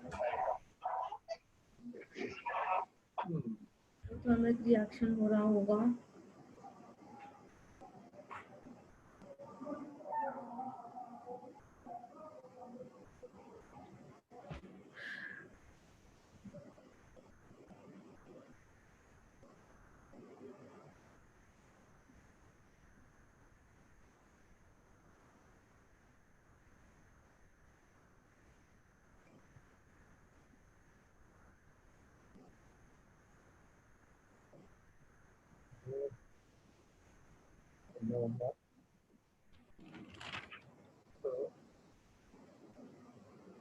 System to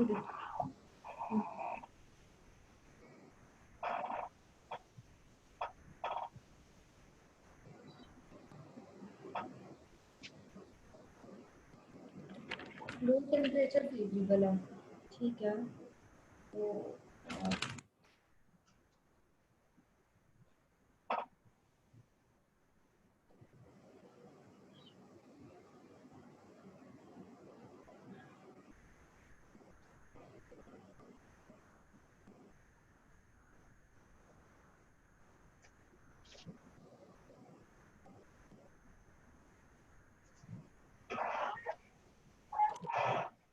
तो हमें heat energy release means temperature is high forward direction, तो अगर जो तो हमें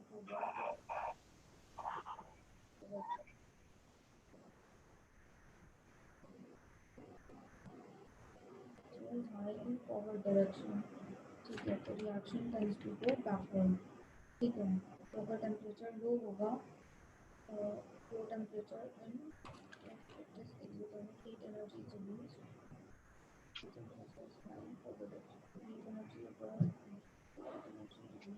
क्या हुआ, जल्दी करो ना, बहुत देर लगा रही हूँ। लो टेम्परेचर ना,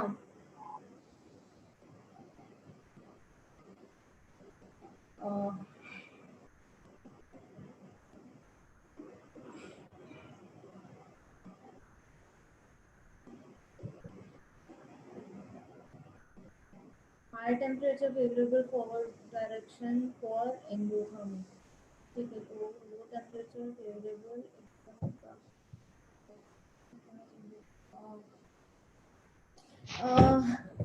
लो टेम्परेचर ना फेवरेबल कंडीशन है। तो फिर हीट एनर्जी अगर जैसे इस साइड दोनों साइड है, और एक साइड अगर इसे हमें फॉरवर्ड में दौड़ाना है, ठीक है, अगर जहाँ पे ज़्यादा हीट होगी उस साइड पे उल्टा भागेगा वो, ठीक है। तो अगर हीट एनर्जी इस साइड, अगर हीट एनर्जी इस साइड ज़्यादा है तो इस तरफ, तो फिर वो इस तरफ जाएगा, ठीक है। तो पर अब हमें यहाँ पे कह रहा है कि तो इसका मतलब अगर इस साइड ज़्यादा है यानी एक्सोथर्मिक है तो इस साइड जाएगा, बैकवर्ड में जाएगा, ठीक है। और अगर जैसे लो, अगर यहाँ पे लो जहाँ पे वहाँ पे हाई होगा, ठीक है। तो अगर यहाँ पे हाई है और इस साइड जाना है यहाँ पे लो होनी चाहिए, ठीक है, बट लो टेम्परेचर, पर लो टेम्परेचर किस साइड पे होगा?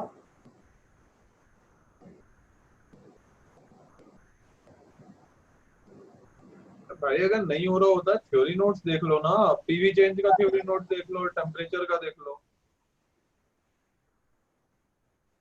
आप थ्योरी क्यों नहीं रेफर कर रही हो अगर आपसे नहीं सॉल्व हो रहा है तो? पर इसमें थोड़ा कंफ्यूजन है टेम्परेचर वाले में, मतलब theory high. Note, leave the question, look at the theory note, वहां पे बताओ क्या कंफ्यूजन है, उसके बाद बात करते हैं। वो स्टेप बाय स्टेप ना, क्वेश्चन को भूल जाओ, question does not exist. Temperature change पे जाओ, वहां देखो एक्सोथर्मिक एंडोथर्मिक रिएक्शन में क्लैरिटी है या नहीं है आपको। क्वेश्चन बाद में आता है, पहले थ्योरी होती है। ठीक है। तो पहले एक चीज कंप्लीट करो ना। आप इम्प्लीमेंटेशन किस चीज का कर रहे हो अगर थ्योरी क्लियर नहीं है? हम्म। तो go to the theory right now. High and forward direction. Sir अगर तो ये कह रहा है एक्सोथर्मिक रिएक्शन में, ये ऐसा कह रहा है कि अगर हीट एनर्जी रिलीज होती है एक्सोथर्मिक रिएक्शन में, हीट एनर्जी रिलीज होती है, तो it means temperature is high in forward direction. तो फॉरवर्ड डायरेक्शन में टेम्परेचर हाई है तो सिस्टम उसे अपोज करेगा, तो बैकवर्ड डायरेक्शन में भागेगा।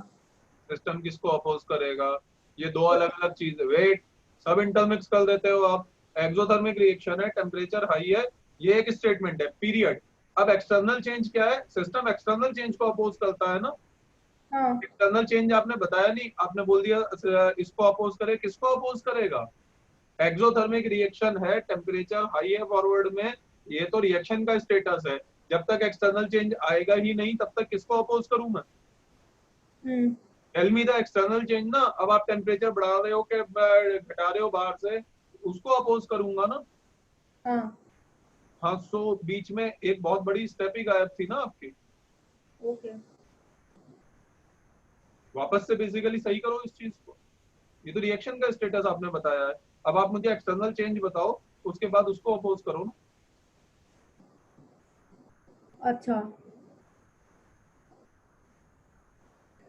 तो एक्सटर्नल टेम्परेचर, अच्छा इसमें नोट्स में एक्सटर्नल देयर इफेक्ट इज अगर no term known as external temperature. फिर से बहुत ही डेंजरस टर्म यूज कर रहे हो, हमेशा कंफ्यूज रहोगे।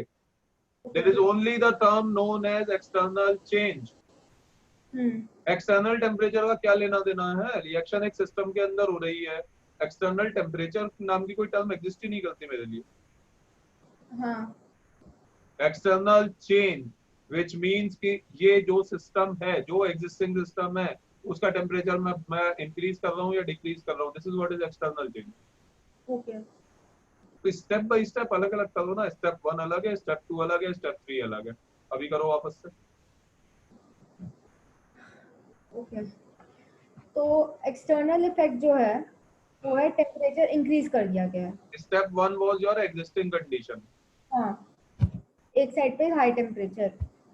एक्सोथर्मिक रिएक्शन है या एंडोथर्मिक है, उसके हिसाब से टेम्परेचर हाई या लो है। ओके। हाँ, इसके बाद स्टेप 2 एक्सटर्नल चेंज। तो टेम्परेचर को बढ़ा दिया गया है। जो भी आप लेना चाहो, बढ़ा दिया है, घटा दिया, whatever you want to take, anything can be external change. ठीक है, बढ़ा दिया। तो अब जो एग्जिस्टिंग हाई टेम्परेचर, तो नहीं, तो फिर tendency of system is to decrease temperature. तो बिकॉज जो सिस्टम एक्सटर्नल चेंज को अपोज करता है, तभी तो वो वापस इक्विलिब्रियम पे जाएगा। हाँ। तो सिस्टम अब एक्सटर्नल चेंज को अपोज करना चाहेगा। हाँ, अब आगे करो। उसके लिए वो अपना टेम्परेचर कम करना चाहेगा। ऑब्वियसली। ठीक है, तो उसके लिए जो यहाँ पे एक्स्ट्रा जो हाई एनर्जी थी, जो एक्सोथर्मिक थी, वो इस साइड शिफ्ट करने की कोशिश करेगा। वहां जाएगा जहां पे एनर्जी रिलीज नहीं हो रही है। ठीक है। ओके, तो वो बैकवर्ड हो जाएगा। Yes, okay. क्लियर हुआ? अब हमेशा स्टेप 1 2 3 को अलग अलग रखना, ठीक है? तभी बेसिकली आसानी से चीजें सॉल्व होंगी। क्लियर हो गया ये? पीवी चेंज को भी वापस से देख लो, उसमें भी कोई कंफ्यूजन हो तो बताओ। टीवी चेंज तो आ गया था, इसमें ही हो रहा था। कोई बात नहीं, अगर आ गया है तो दोबारा देखने में फिर भी कोई प्रॉब्लम नहीं है। हाँ।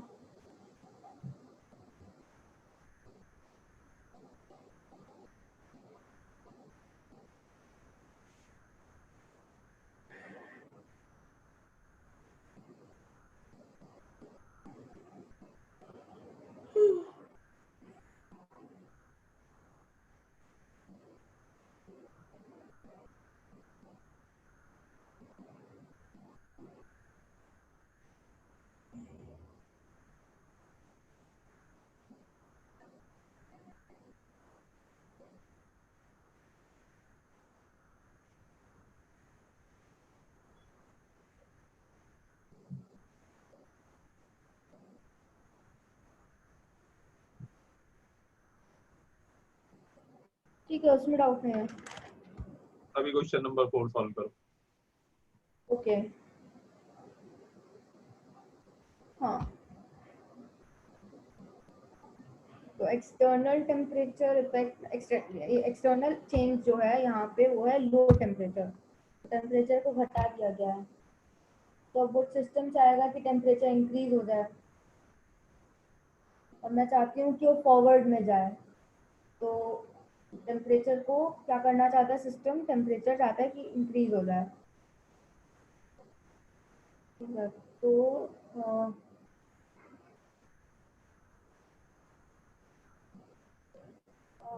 जैसे यहाँ पे हाई एनर्जी थी और चाहता था कि वो कम हो जाए, तो उसे शुरू कर देगा काम। ठीक है, बट अब वो चाहता है कि और हाई एनर्जी हो जाए।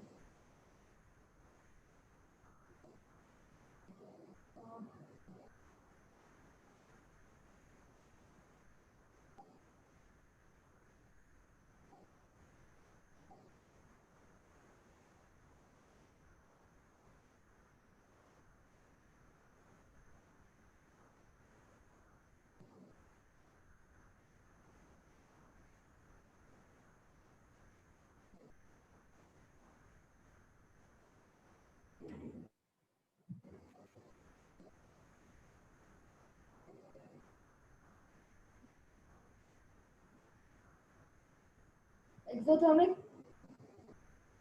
क्या हुआ? एक्सोथर्मिक होनी चाहिए फिर रिएक्शन।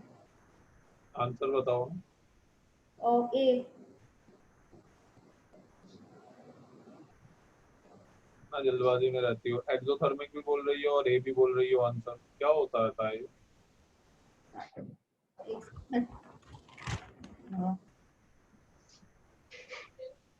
एक्सोथर्मिक नेगेटिव होता है। तो भाई आप एक्सोथर्मिक और ये दोनों एक साथ कैसे बोल सकती हो? ए में डेल्टा एच पॉजिटिव है। आप अपना जल्दबाजी कम करो, बिकॉज ऐसे तो कोई फायदा ही नहीं होगा ना। डेल्टा एच पॉजिटिव एक्सोथर्मिक होता है क्या? नहीं, तो क्या हो रहा है ये? आप आराम से क्यों नहीं देखते हो किसी भी चीज को? डी। आगे से बहुत आराम से देखो यार, मैं हमेशा आपको कहता हूँ स्टेप बाय स्टेप आराम से चलो। D is the correct answer. अब इसी क्वेश्चन में ऑब्जर्व करो, पहले थ्योरी देखनी होती है, फिर क्वेश्चन आता है और उसको आराम से करना होता है। तीनों चीजों में गड़बड़ करते हो। नेक्स्ट क्वेश्चन सॉल्व करो, question number 5। Thiocyanate and ferric ion is represented by the reaction this. Addition of thiocyanate ion to the equilibrium mixture will make solution more deep red, solution yellow, solution colored as the concentration of the complex ion will decrease. Yeah, colorless, yellow, deep red. Okay. Reaction between thiocyanate and ferric ion is represented by the addition of thiocyanate ion to the equilibrium mixture. ठीक है, तो forward में जाएगा कि backward में जाएगा कि क्या होगा? थायोसाइनाइट है, ठीक है, वो वाला कलरलेस वाला बढ़ गया है, तो रिएक्टेंट बढ़ गए हैं, तो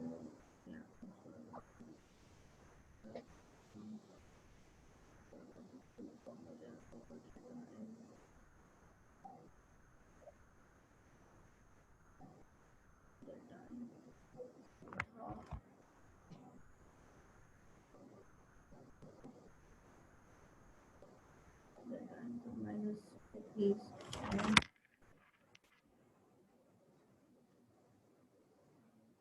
कर रहा है यहाँ पे, एडिशन ऑफ थायोसाइनाइट रिएक्टेंट बढ़ रहे हैं।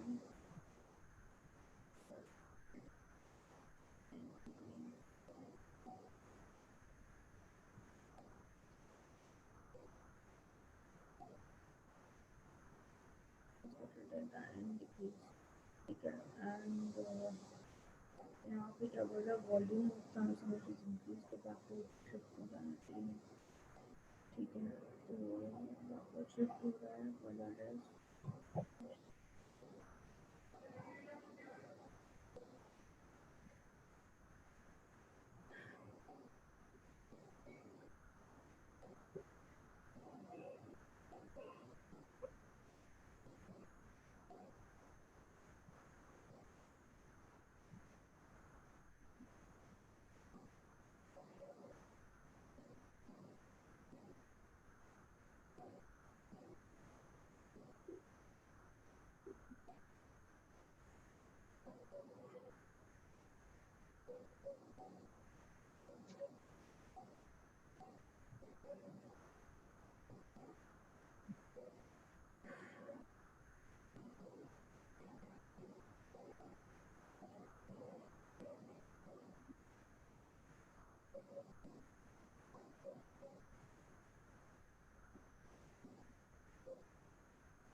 D. Concentration of the complex ion to decrease. Logic बताओ। लॉजिक ये है कि Q बढ़ जाएगा ना, delta n is less than 0. इसकी क्या कर रही हो? डेल्टा एन यहाँ कहाँ से आ गया बीच में? मोल्स बढ़ाए हैं, सबसे पहला वाला जो पार्ट था। मोल्स बढ़ाते हैं तो क्या होता है? थ्योरी देखो वापस से। आप पहले ये तो देखो, चार में से कौन सा चेंज है? thiocyanate ion बहुत बड़े।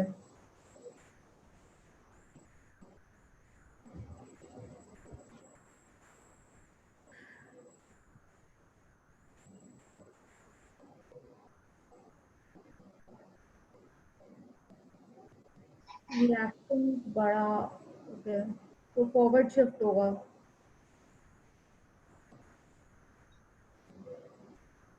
सर सर सुन रहा हूँ मैं। रिएक्टेंट बड़ा तो फॉरवर्ड शिफ्ट होगा। आगे बोलो ना, आंसर बताओ। No B grade A. ठीक है, अभी समझ में आया? स्टेप बाय स्टेप करोगी तभी होगा, अदरवाइज कुछ नहीं होगा। क्वेश्चन नंबर 7 सॉल्व करो। नहीं आया, but then I was like कि नहीं। क्वेश्चन नंबर 7 सॉल्व करो। हाँ,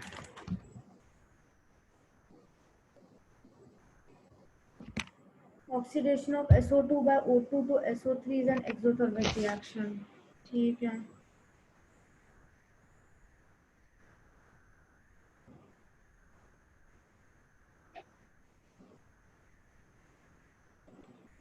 The yield, so SO3 will be maximum if temperature is increased, pressure kept constant. Both temperature, pressure increase, both temperature, pressure reduced.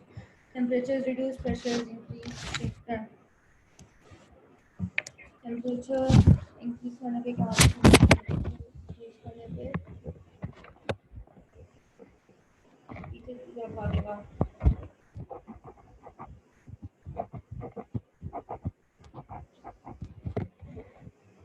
ठीक है, but अगर हम temperature reduce करें, temperature reduce करने पे तो आगे बढ़ जाएगा। ठीक है, तो प्रेशर इंक्रीज करने पे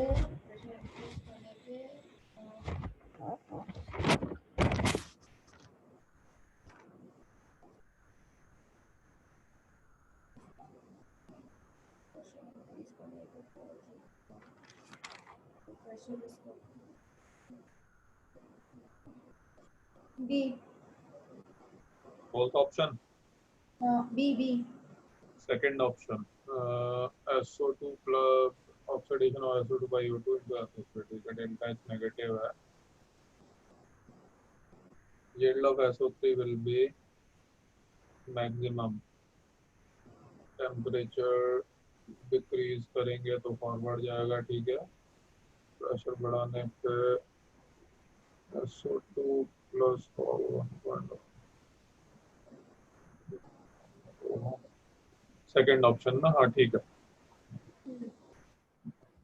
इसके बाद क्वेश्चन नंबर 9। और अगर at equilibrium with the negative delta n value will be displaced towards direction by decreasing pressure. For a gaseous reaction at equilibrium with delta negative with negative delta n value, with delta n is less than 0, ठीक है, will be displaced towards direction by decreasing pressure. Pressure को decrease will be displaced towards which direction?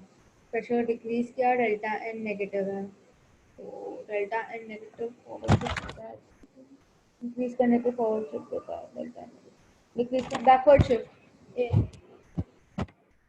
A option for the gas equilibrium where delta Ng negative, okay, will be displaced towards direction by decreasing pressure. हाँ ठीक है, backward shift हो जाएगा। अभी आप solve करो question number 11। Question number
11।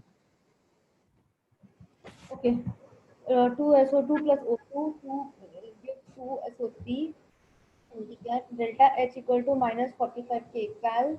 Select out the correct answer. Reaction is favored by addition of inert gas. Reaction favored by increase of temperature, increase of pressure. Reactions unfavored by conditions 1, 2, 3. अच्छा देखते हैं। Temperature सबसे पहले check करेंगे। Increase in temperature तो backward हो जाएगा, तो वो तो नहीं है। addition of inert gas and increase of pressure देखते हैं। reaction is favored by constant E। E के बारे में इसमें कुछ दिया नहीं है। डेल्टा एन ग्रेटर देन तो खोलना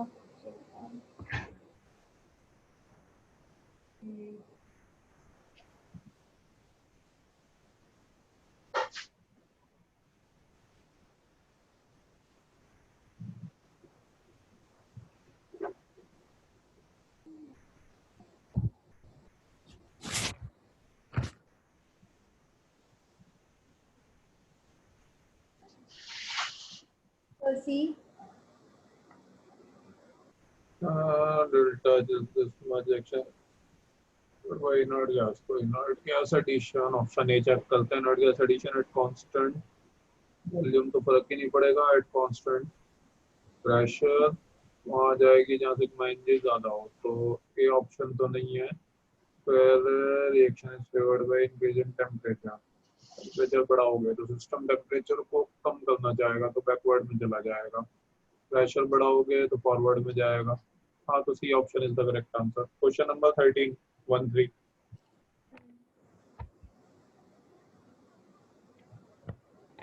For which one of the following reactions a combination of high pressure and high temperature is helpful in obtaining an equilibrium yield? Okay, देखते हैं। टेम्परेचर हमेशा प्रेशर टेम्परेचर का कॉम्बिनेशन ही पूछते हैं, तो क्यों?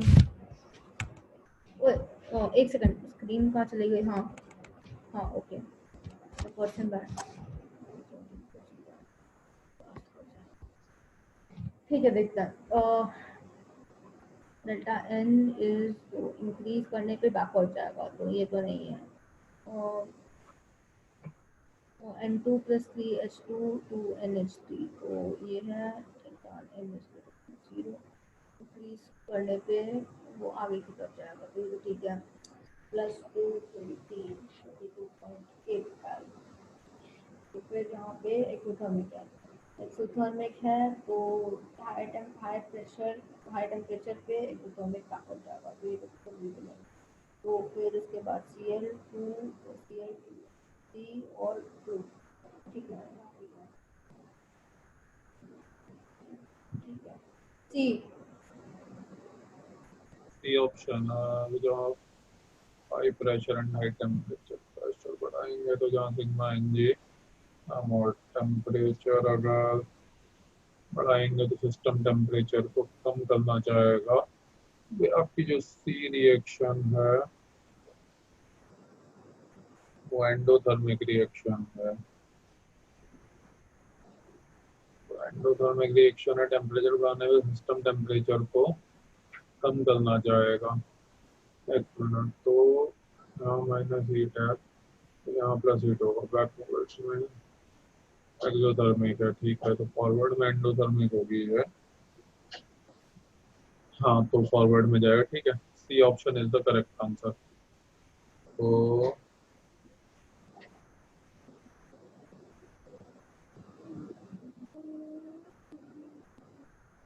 क्वेश्चन नंबर 17, ठीक है। चलो ये अब तुम्हें ब्रॉड आइडिया हो गया है कि कैसे सॉल्व करते हैं इसको।